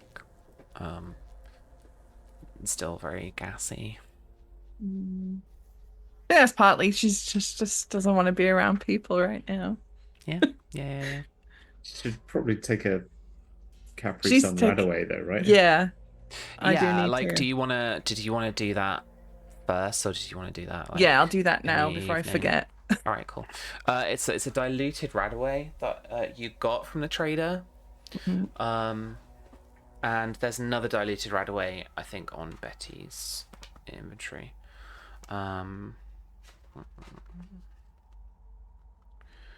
Yes, I've got Radaway. Yeah. Mm-hmm. Where are the cams? Show me the cams. Heals 2 radiation damage, a diluted Radaway. Woo! Mine doesn't say HP. diluted, it just says Radaway. Then you have a Radaway that heals 4 radiation damage. Well, I'm slightly less radioactive. Yeah. Cool. Good. Yeah, I'll give Debbie my Radaway because she's worse off than me, wise. I'm completely not radioactive anymore. All right, so you sucked those Capri Suns, and you knew that it was God's plan. Was God's plan. Yeah. Like, Debbie, you're not looking so great. Here you go. Just maybe doll yourself up with this. And I hand it over as like it's a cosmetic. Some blusher or lippy or something. It's like a squishy bag. Not like backhanded, helpful. Yeah, absolutely. Dear, you look awful. Look at a little palette. Maybe put some blush on, dear. Wow. Okay. I think Debbie, she's having this Radaway, and she'll catch a reflection of herself in like a bit of scrap metal, and she's like, well, awful. Yeah. As you've managed to feed this into one of your veins. In terms of a little bit of tinkering or scavenging kind of thing in terms of the junk here, is there anything that you don't have to necessarily pick something from the book and leaf through it, but is there anything in particular that you're thinking about or you're looking to tweak or make or actually I got scratched, right? Mm-hmm. Did my vault suit didn't get damage from that, right? I mean, it would, right? But you mechanically, you're not going to take good. any less DR from it. No. Okay. But patching that up, finding something, you've probably found a staple gun or something, and you're just crunching that together to try it in lieu of stitches. And the material for those two are kind of a weird, kind of leathery, shiny, kind of substance. And so it's odd to try and get a needle through notoriously difficult in your vault. Mhm. It's known Yeah. to Um, patch up vault suits. would I be able to, with the junk and crap we've got, Mhm. make like really crappy bits of armor? Anything like Yeah, that? absolutely. You could definitely make some raider armor. Yeah? Yeah, I'd say so. Have a whirl at trying that. And Yeah, all right. Give me a... It's a repair check, obviously. mm-hmm. Intelligence, probably. From, Okay. like, figuring out how you're going to structure it. And then kind of, Yeah. like, weld bits of it together and all that kind of stuff. Give me a difficulty 2 test. So if you want to roll any extra Okay. dice, let me know. You've got 2 action points in the pool. And then based on the success of this, if you've got any more action points left over, then I'll let you make like another hit locations amount for like for like 2 AP Ooh. each. Okay. Yeah, sure. So there's like I will. there's like a base like difficulty for just like one piece, and then you could like scale it up. I'll spend 1. Cool. If Okay. that's okay with the group. Okay. Absolutely. 2 successes, but a fumble. A failure. Can you re-roll that one? Do you want to spend a luck point to not have a Yes. complication? Yes, a complication. That's the word in the system. My brain forgot. All right, I'm gonna re-roll that Good. Okay. real quick. Nope, not a success, but not a complication. That's all right. That's good. That's good. With 2 successes, you can make a piece of raider armor of your choice. So, left or right leg, left or right arm, or chest. I think gonna make a torso chest. Cool. So you can wear that over your vault suit if you wanted to. It's a lot because it's like a jumpsuit. Yeah. You could make it big enough for Bert to wear if you wanted to. Or you could make it small enough for Betty to wear if you wanted to. I think I took the toughness feat, so I actually have more damage resistance everywhere, or the toughness perk. So other people should probably take the armor. I think in a rare moment of selfishness for Debbie, she makes it for herself because she has been Because I look fine. through Like, it. you've Yeah. been through it, and I'm Yeah. like fixing my makeup. One single tear that I've already mended in my dress. Yeah. Yeah. Yeah. This is why you need to get yourself a Yeah. husband. Like, that's what I'm telling you. Gotta get you a man. Step in and do all the heavy hitting for you.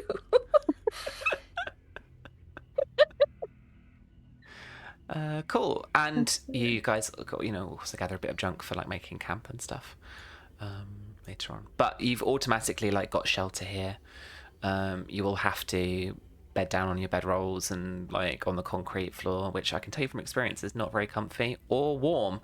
But you've got some shelter. Betty can basically use Bert as a bed because he's so Yeah. big and she's so Yeah. small. Literally, and, can you just know, we lie love to on his cuddle. torso and Yeah. just kind of like fall asleep so she doesn't get the cold. Such a considerate husband. The Brahmin do then settle down I eventually. do cook us all dinner, though, because that is Yeah. what I do. We haven't had rations today. Near or far away from the kerosene? Far away from the kerosene. Okay, cool. Probably because, probably just under the Sneaky. overhang outside. Okay. Because that way we're not getting any smoke inside of the hangar, because I don't know how good the ventilation is in there. So Yeah. Okay. Cool. Although it's pretty good. It's there's some gaps in the roof and stuff. So there's a patch that people are avoiding where the storm's dripping in. yeah. But And then there's the kerosene. and then there's the kerosene. Yeah. Let's make that sign. So it's probably just one I'd imagine probably just one corner where you can kind of heat up No a little problem. cook fire and the smoke escapes out of the roof. Betty is skipping dinner because Bert started to look at other women, so I need to maintain my girlish figure.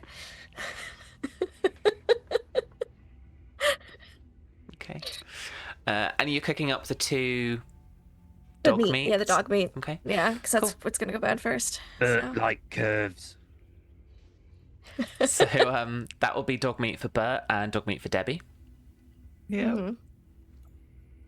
Cool. And the rest of the caravan will sort themselves out. So you don't have to worry. Yeah, about Remy can get his own rations. Yeah. He might not want to eat dog meat, I don't know. But I tell Spot not to look. And I give Spot like whatever dog scraps I'm not cooking up for. Mm-hmm.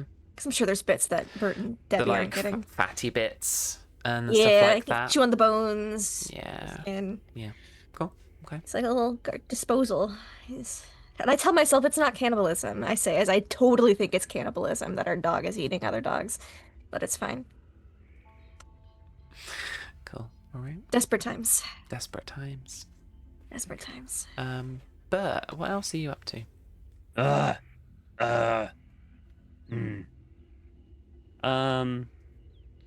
Bert will. Well, now Bert has to make sure that Spot is fine, so he's all tied up in a corner somewhere, very tidy and okay. Bert's going to. He's gonna go to the caravan leader. What's his name? Rhymy? Rhymy? Rhymy Richard. Rhymy. He's gonna go up to Rhymy. Pray. I'm sorry? Pray. Pray? Oh, no, I don't do nothing like that. What do twin falls? Falls? Yeah. Yeah. What do... That was a full sentence? What do twin falls? You do. What do I do? Yeah. I'm not Twin Falls. When we get Twin Falls. Oh! Well, hopefully, I'll find the people who live there, and then I'll trade with them a bit, and I can go back to the NCR and I can say, I was there, and it's my trade route. What if dead? Well, then it ain't my trade route. Yeah, true. Do you know where you're from? And he You look- pauses. You look different from the other muleys round here.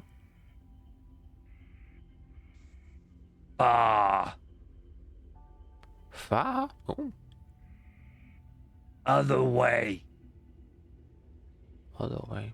And he just Oh, points in the east. opposite direction. Yeah.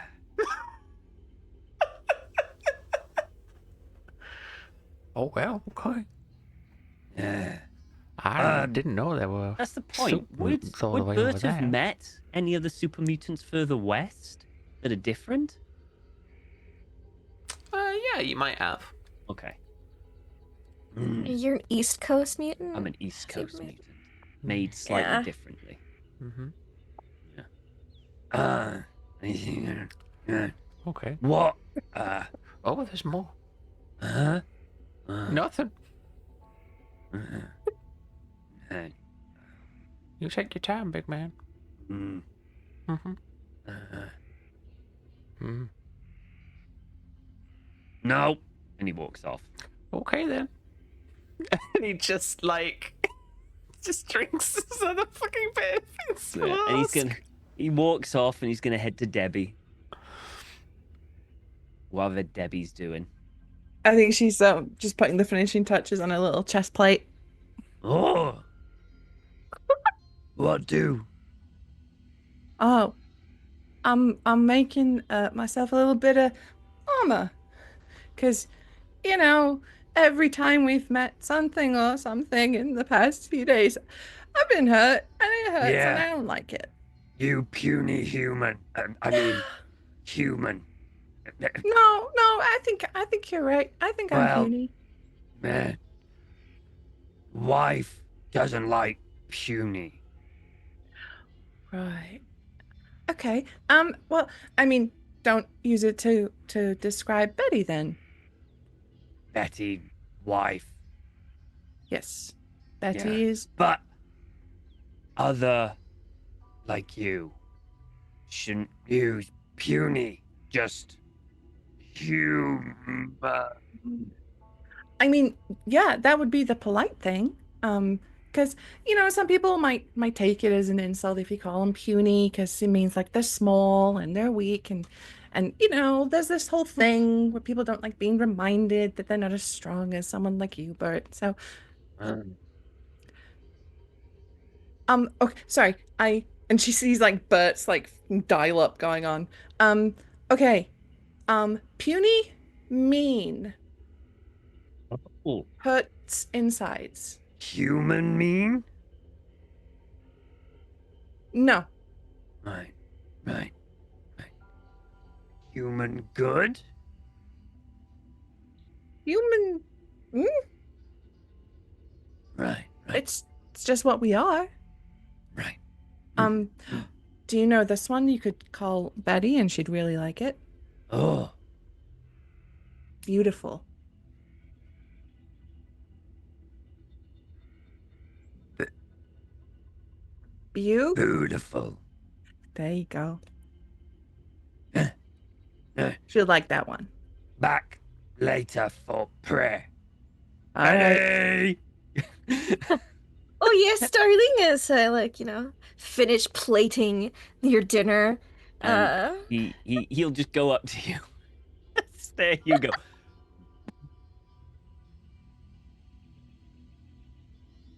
Beautiful. Oh, Bert, you charmer, you. And he turns to Betty, big grin. Ah. Sorry, Debbie. Ah. And he'll sit down to eat. Yeah. And it's one of those things where, again, like Bert and Spot have like these really nice, like fine china plates. They're like carefully, and then Debbie's got like a tin plate. That's fine. The problem is Bert's is more like a serving platter. Bert, and you see when Bert eats off these plates, anything outside of these plates, he'll just get his hand and just rip apart and stuff. But with these plates, you can see he's kind of like going, really concentrating on the food because he's broken a few in the past, and that upset Betty. So he's now kind of like Dexter's. Roll me an agility survival check. Oh no.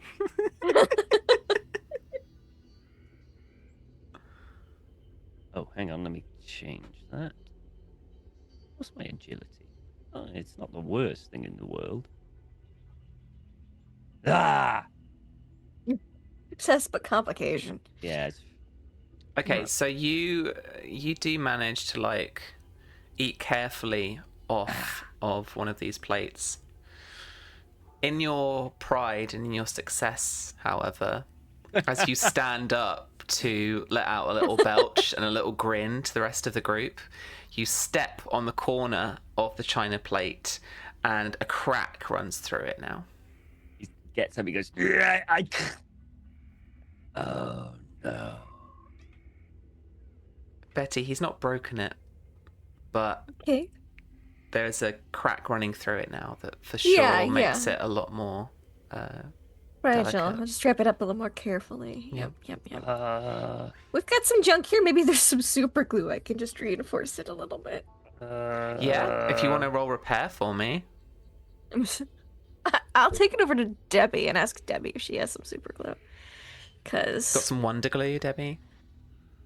Let me check my pack, and then I'll roll a repair and see if I can hobble. Yep, roll me Because agility repair. Betty is aware of her not strong suits, and she saw you cobble together some armor. Yeah, agility repair. Oh, so close. So close.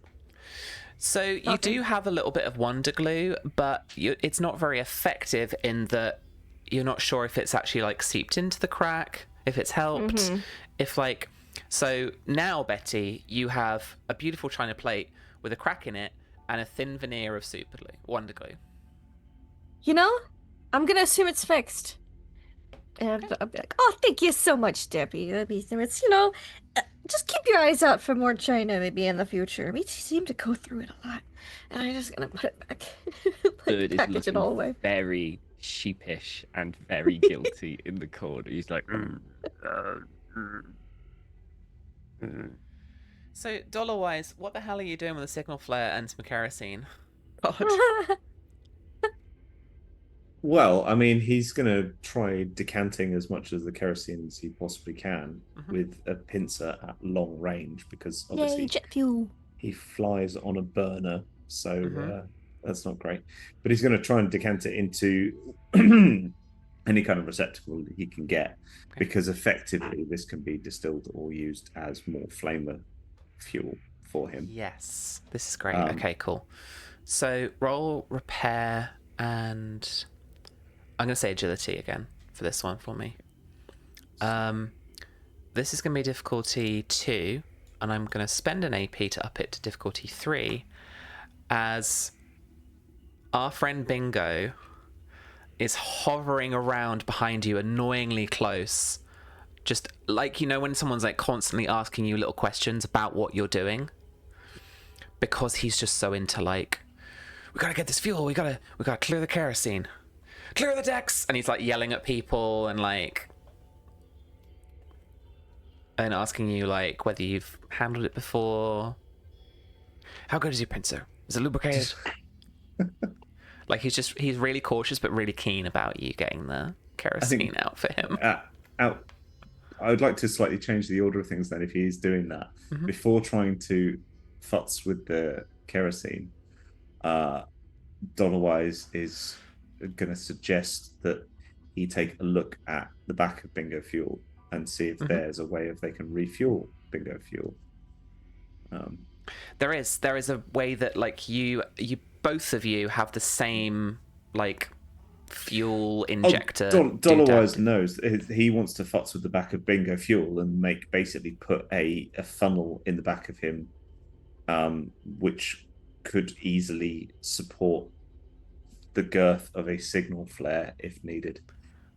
So he wants to jury rig the back of Bingo Fuel to make sure that is a possibility. Absolutely, it is. Roll me repair. Are you trying to do this sneakily? No, he's lying his head off, but he's not being sneaky about it. He's like, we've got to make sure that you're ready to take your journey onwards. All right, roll me repair with charisma. Oh god, that's not going to go well. Look, I keep forgetting it doesn't roll instant. It's a thing, right? Okay, submit. Oh, there we go. Not too bad. Okay, How do you get this signal flare into Bingo Fuel's refueling? It is refueling port. It's not put it in yet. Basically, what he's done is made sure that the refueling port is like pried open slightly to the point where prepped. You could, it's prepped. So you could put some of this kerosene in him to fuel him up a bit. And if I manage to get some of the kerosene, I will share it out. But I also want to make sure that it's large enough that a signal flare could go in him to signal for help as needed. Okay. What is it? My wonderful friends are distrusting of me. They've all given me side air and shaking their heads. Oh, I laughed. I thought it was a great idea. See. Okay. You've essentially got a floating But I like bomb. explosions. It's great. Yeah. All right, that's fine. Every poor little NPC. Every character, every time. I try so hard to make them so nice, and then it's like Susie with strong girls. I'm right here with you, Susie, on this expression. I just would like to point out that James's whole blueprint for this character was that he is a missionary and he helps people find God through killing them. How is that helping them, James? How is that nice? Because the world is horrible and you have to make them to a better place. I just think we should be honest with ourselves. Speaking of which, let's see if you blow up the whole pie. Yeah, let's do Trying it. to get this kerosene out of these Let's get barrels. this kerosene. Right. You said repair. Repair. And and probably like agility, strength. right. It depends how you want to do it. I mean, I'd much rather use strength, just to sort of. I mean, honestly, I kind of see him just kind of going, barrel. Okay. And then just like, yeah, absolutely. which is a really bad idea, but I think he would definitely do that. Yeah, roll me repair and strength, please. Okay. This is going to be difficulty 2 then, because you've taken care of Bingo. He's like turned around, ready to receive the kerosene.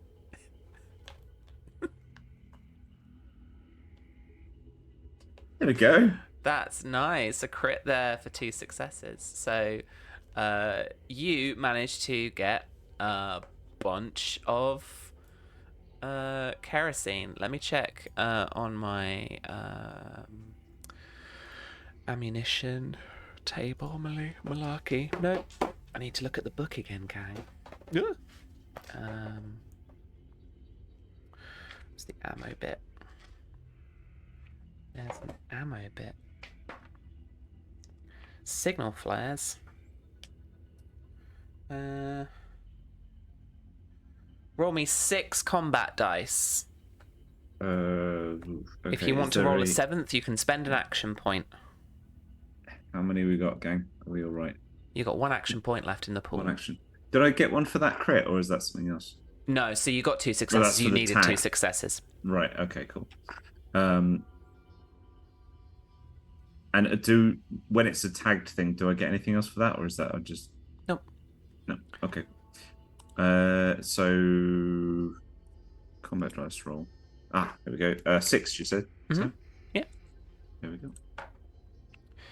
You get 16 units of jet fuel, of flamer fuel. Okay. Nice. Let me find. Yeah, pretty good. Ammo, flame fuel. That's 20. Okay, so I will add that to some of what I've got. So I've got 15, and then that would give Bingo fuel 4, including mine. Including what I had previously. So he's got 4 to top him up. Mm-hmm. So you refuel him, but you do notice that his little warning fuel low light does not turn off.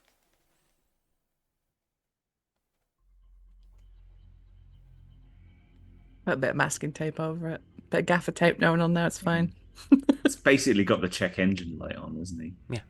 Yeah. Which again, I'm fine with, And after being refueled, he, hovers back up, turns around to you and says, did you put any in? There wasn't much to be had, but I shared it equally the best I could. Are you sure? My scopes, they're not reading. You definitely put some in. Oh, I put some in. Don't worry.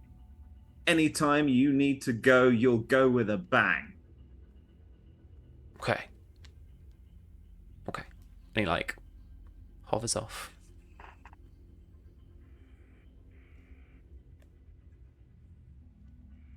Well, that one's going to see the Lord of Gears anytime soon. And he's going to just fly. Alright, lovely. Is there anything else you guys would like to do this evening before sleepy times? Pray Okay. with Debbie. Yeah, we'll have our little nightly prayer. Okay. He just repeats the same thing that he says every night. Cool. All right. So you say a little prayer. And then under the roof, the shelter of the hangar, and your bellies full, one of you grumbling, with the dog meat that Betty served you up. You head off to sleep. So any hit points get healed up to your current maximum HP. And then, so Debbie, your max HP would have gone up. You wouldn't have healed any hit points because of the Radaway, but now you get them back because you've rested. Sweet. I also want you to make me a difficulty 1 survival and endurance check. This is to make the burpees go away. Nope. You can re-roll it if you want. Yeah, I'm gonna. I need to do that too, don't I? I think you succeeded I last. think you were all right, Becky. All right, cool. The following that night you've succeeded. Yeah. Right. I'm just gonna take it off the sheet. All right. Rolled a 1 there for 2 successes. Yay! Gives you an action point, and you're cured of swamp gas. Hey. So that was just a little bit of passing gas running through the caravan. Nothing bad. The Brahmin are farting a lot tonight, though. Yeah, it's pretty grim inside. Probably reeks in this hangar. But after a This while, whole you thing. get a bit nose blind to it, and you just kind of go to sleep, dream of smelly things. Dollar-wise, Bingo does a little patrol of the front of the aircraft hangar, but you are left alone to deal with what you want as the humans sleep, or the humans and mutants sleep. Oh, you're muted as well. He's going to actually investigate the plane that is in there, the plane Oh engine. yeah, I'd forgotten about the plane. And just have a quick look inside and under the hood to see if there's anything combustible or anything that looks like a long pipe, etc., that he could maybe later, after upgrading himself a little bit, strap onto his flamer and sort of get some upgrade parts. Oh, okay. Yeah, absolutely. So heading up to the plane itself, having a little look around, you can see that the actual engine itself and even the propellers are entirely missing. Like it was stripped potentially decades ago for someone, for a motor, or for to be integrated into some kind of larger machine or something, maybe. Could also be power for a small community, potentially, if they needed it like that. And there is still some like pipe work and stuff from, like a fuel tank towards the kind of rear of it, I guess. There's also pods that would maybe carry like a chemical or a liquid on the wings. So this looks like your typical crop dusting plane. And if you want to make me a repair and intelligence test, then you can gather a bunch of parts and we can look at trying making a little mod. And intelligence. There we go. 1 success. All right, I'm going to roll some combat dice for you here and get you some parts. Okay, so you get 2 like regular parts and like 1 uncommon part. So that's like something like super nice that you could use for like something a bit more complicated. So if there's like a robot mod that you wanted to try and like work on, maybe we can make some progress with that. Maybe you can make a start on that. It depends how complicated it is, really. Just make a quick note. Too many tabs. Oh, there we go. There's my cheat sheet. Right.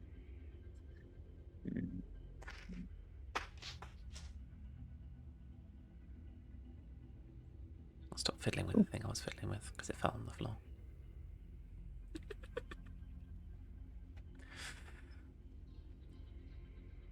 Yeah, did you want to get working on that? Not This evening? right yet. I mean, That's fine. he is going to need to do some serious thought, prayer, and effectively, because he just doesn't have the skills. He's going to try and have to read some technical manuals and increase his intelligence to be able to do any kind of modding. But he's felt this this time out of the vault has been longer than previous, and here the novice / novitiate / new neophyte is surprisingly hardy. So he might have to actually up his game a bit. Debbie actually doing well. The most backhanded comment there from your chaperone. Not yet. Disappointing. Phenomenal. High praise. And not yet dead.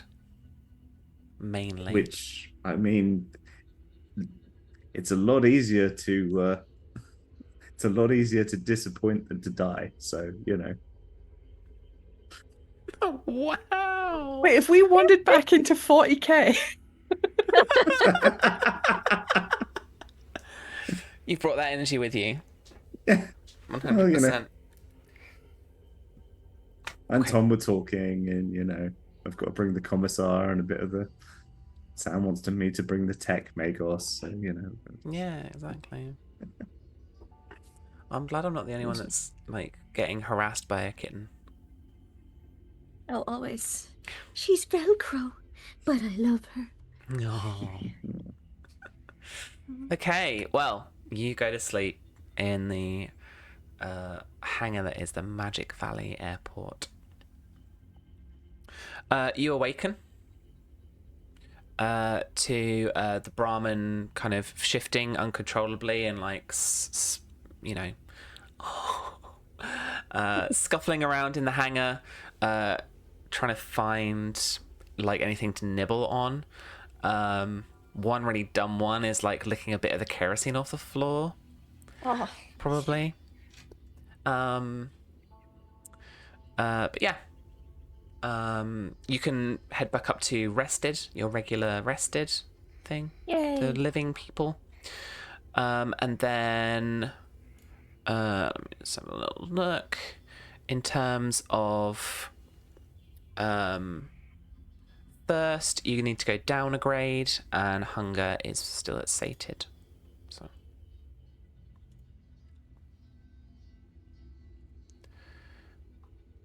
that's for you as well. Do we all go down a grade? Yeah, no one drank anything last night. Right. So Bert's gonna wake up in the morning a little thirsty. Dry to the mouth. Yeah. A little dry in the mouth. Mm-hmm. But it rained all night, so there's probably puddles that he could just kind of scoop up and like that. So That's very true. Yeah. Yeah. So I think he is going to, in an early morning, lovely walk With Spot. with Yeah. Spot. He's going to go outside, out of the hangar, walk the dog, have a drink, and search the other hangars and buildings. Okay. Just want to be the fly in the wall. Yeah, which is anybody else watching a super mutant walk a radroach on a leash Yep. every morning. I love it so much. The visual. Okay. Cool. But the other hangar here is in a much more ruined and wrecked state than the one that you're in. So the doors most definitely do not work. And you kind of scope around, peer down inside the normal human-sized door, and the roof has, practically opened up to the elements. All of the possible engineering, plane, workshop-y area stripped long ago. He'll just... And he'll probably, with the hangar, because it's got a roof and it's got guttering, and the rain, if it's raining or the leftovers, he'll just stand underneath it like a dog and just... I think down. Okay. This is an early morning thing, and if there's nothing there, he might go to the terminal building, that big administrative centre. He may as well. He's just wandering around, there's stuff to do, stuff to look at, so he's just going to wander off. Okay. Heading up to the terminal building, there's some... It's got a glass front to it that would look out onto the actual airstrip itself. glass panes that have been long smashed or cracked, damaged by the weather. But there are a couple that are still actually in place as a large industrial pane of glass. And they're quite dirty, quite scuffy. It's quite difficult to kind of see inside. But having a little peer inside, just as you walk, Spot kind of starts to scuttle up one of the window frames along the wall. And this doesn't faze you. You're used to Spot being able to walk on the walls and on ceilings and stuff when you walk him. But as you peer inside, you do see some little shifting shadows. And then you hear a stifled scream from inside. Do I hear how far it is? It's not a very large terminal, like building, really. Yeah. It's gonna have like 2 gates, you know. Okay, got it. Yeah, like I know it's really small. It's gonna have like, you know, two boarding gates, and like that's kind of it. So you've got that, maybe a lounge, and maybe like a gift shop or like a little what might have been like serving food and stuff. Bert will pause and hears a voice, and he'll stop. And then he'll scream, he'll bellow out, "Dollarwise!" And then literally from the terminal, because Dollarwise is always on patrol. He knows he doesn't sleep, so it's most likely that he's not asleep. He doesn't want to wake the others, you see. So he bellows in his own voice for Dollarwise, who's already awake. So, and to kind of just to give him indication to come on over to have a look. And Bert is going to look at Spot and say, "Stay." As soon as you scream Dollarwise, you hear, again, kind of muffled from it echoing in the interior of this terminal, you do hear a voice call out, "Oh, fuck!"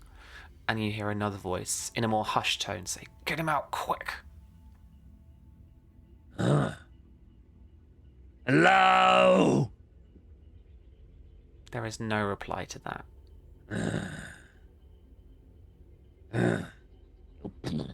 He'll go inside the building and kind of have a look around and wait for Dollarwise to, if he comes up. Okay. Well, Dollarwise is heading straight. As soon as he hears, he's heading straight towards the sound. Yeah. Okay. So you'll be there in like a minute, probably, like at your speed, like crossing the tarmac and everything. We'll spend 2 action points here as you thud your way through the terminal building itself. Around your foot, you hear a crunch, and you feel spikes clank into your leg, and you are going to take an injury to your right leg. As around it sits a bear trap.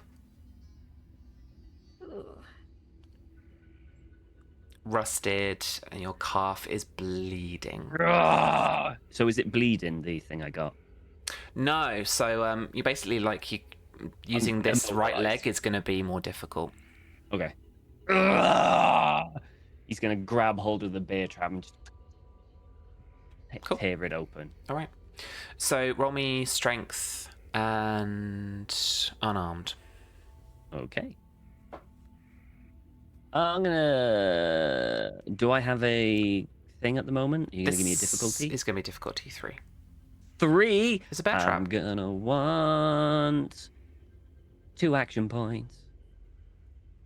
Okay. I'm using them. You okay, guys? You're adding 2 dice, no problem. Yeah. Okay, cool. Oh man. It was 3, right? I'm gonna re-roll those 2. There we go. That's the extra one.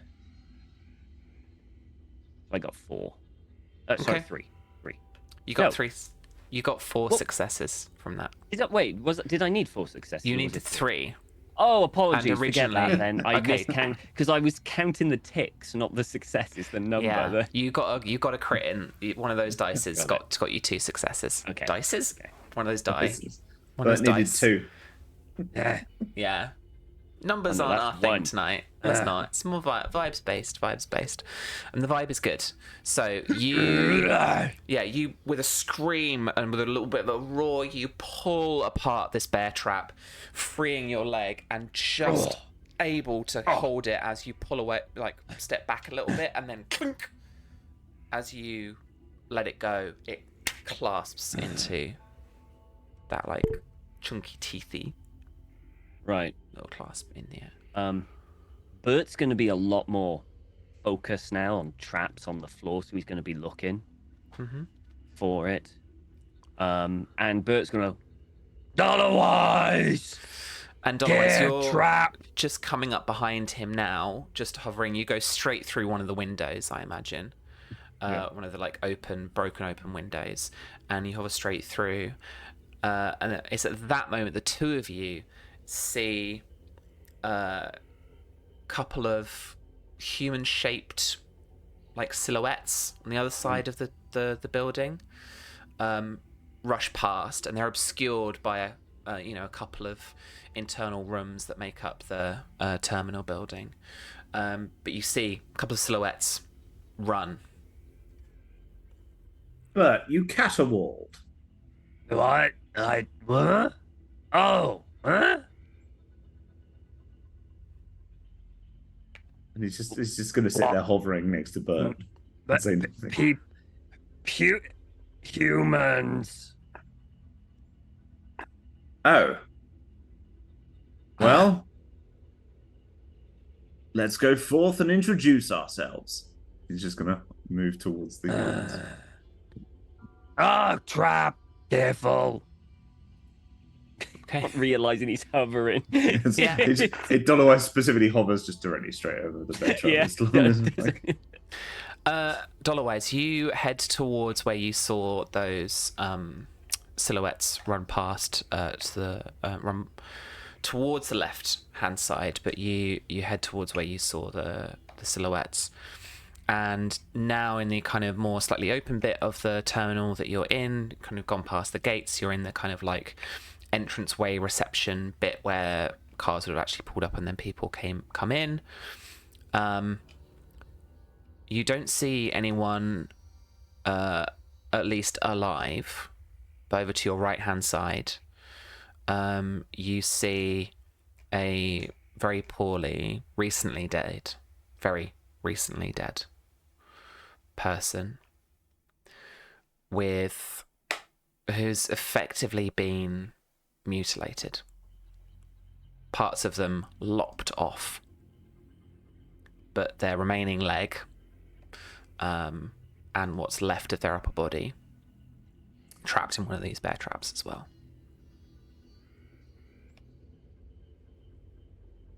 God, airfares are criminal these days. And he's going to turn around and move back, fly away from fly towards where the other people left. Yeah, so you head towards what is effectively actually the kind of like main entrance to the terminal building, if you were thinking about it proper from pre-war. Head out of there. Give me a perception test. Difficulty is going to be 2 base, and then I'm going to spend 3 AP to make it difficulty 5. Okay, it's actually difficulty 4 for me because I'm looking for stuff. Oh, yeah, cool. All right. How do I do just a... Sorry, how do I do just a perception? Do me perception and survival, I guess. Perception's 5, okay.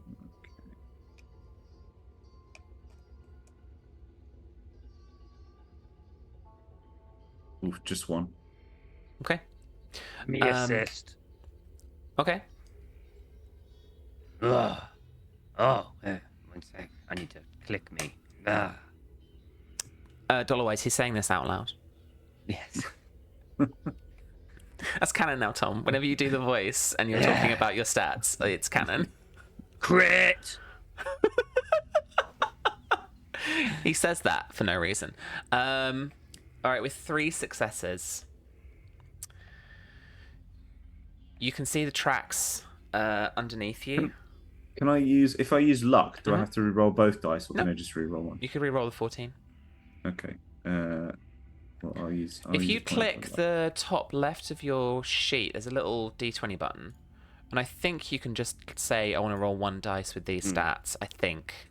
Oh yeah, okay. 1 dice There you with go. perception and survival. Great. Okay. Well, Roll it. nah. Okay. Well, what's fun? Okay.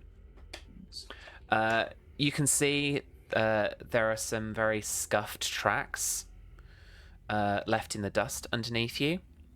But you look out into the car park, into maybe what would have been the remnants of the road leading up to this airport, and even around the brush that's around the edge of the perimeter fence. But you don't see anybody.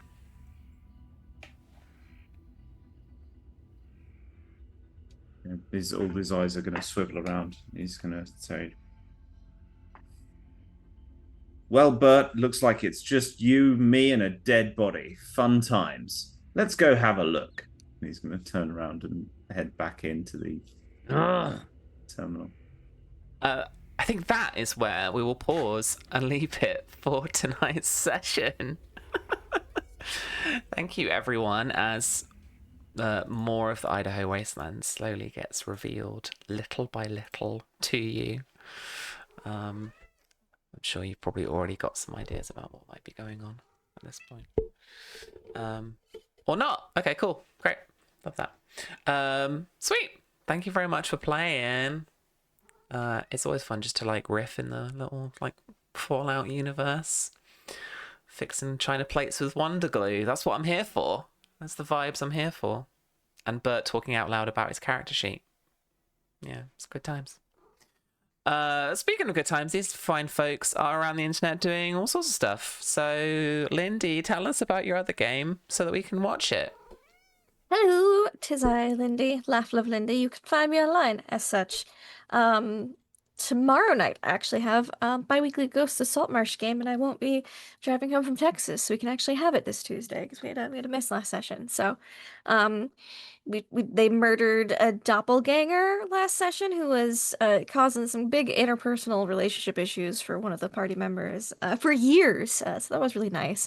But now they're gonna get back onto main quest stuff. They had some downtime, and now it's time to ramp it up, which I need to prep for. So yay! And then if you like ramping it up, check out Tracks of Terror on Wednesday afternoon because we have 1 to 2 sessions left, and they've only got to cast a ritual to seal away a great old one. I'm sure it'll be fine. Then there's a bunch of children of the mines who may or may not have had their connection severed, who may or may not be going through some stuff. So it'll be great. If you like Call of Cthulhu and you want to see Susie make a bunch of faces, tune in for that. That's where you can find me this week. Cool. Tom, what are you up to? I'm going to be on that episode of Tracks of Terror on Wednesday. You are. My character's probably going to be the one doing the ritual, Yeah, or at fine. least leading it. So Yeah. it'll be fun. We'll see what happens there. Rituals in Call of Cthulhu are very rarely kind of like as simple as kind of, yay, we've done That'll be it, fine. yay. They normally are pretty messed up. So we'll see how that goes. But apart from that, yeah, I mean, you can find me here next week playing Bird. I love playing Bird. Yeah, He's so fun. He's so much I fun. love Bird. he is awesome. And Susie, what are you up to? Hello. Hello. Much like Tom, much like Lindy, I'll be over on Lindy's channel on Wednesday. I'm not doing the ritual. I'm getting out of this mind because my character's getting older by the second, and she's nearly 60 in 1883, so she's almost in the ground. So I just have to deal with a bunch of children in adult bodies who have just Yeah. faced horrific visions. Yeah. It's gonna leave. I'm leaving. Okay. I think Ryan's got it.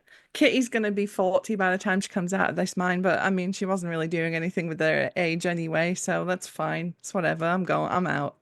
And then when I'm not doing that, I'm all over the internet at Susanna Grace, where I'm drawing sexy Watto from Star Wars on Blue Sky. And What? no, don't. The art community on Blue Sky lost their minds over the weekend, and I don't know who started it, but everyone started drawing sexy Wattos, like the little like Mm-hmm. pod racing thing Mm-hmm. from Yeah, episode yeah. one. Yeah. Yeah, and it just kind of took, it was like a contagion, and it just started infecting people, and it got me. Okay. So yeah, Nice. Cool. that's me. Cool. James, any sexy Wattos where you are? I mean, many, but I don't like to talk about it too much. I have seen the sexy Wattoage. There's not a lot to be said. It's nice to see someone of Susie's skill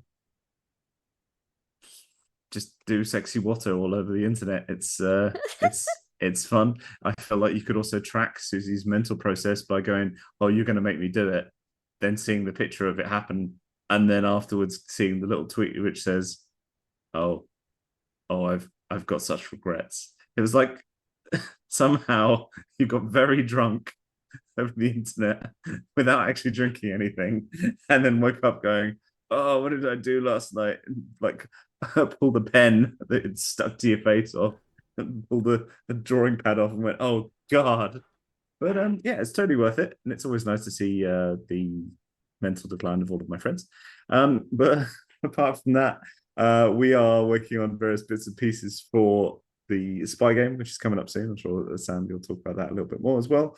And if you want something that is a bit more one-bound, Jacklet free Cthulhu, we've got that too. So we've got the interesting character, everyone probably going to die of madness Cthulhu on Wednesday.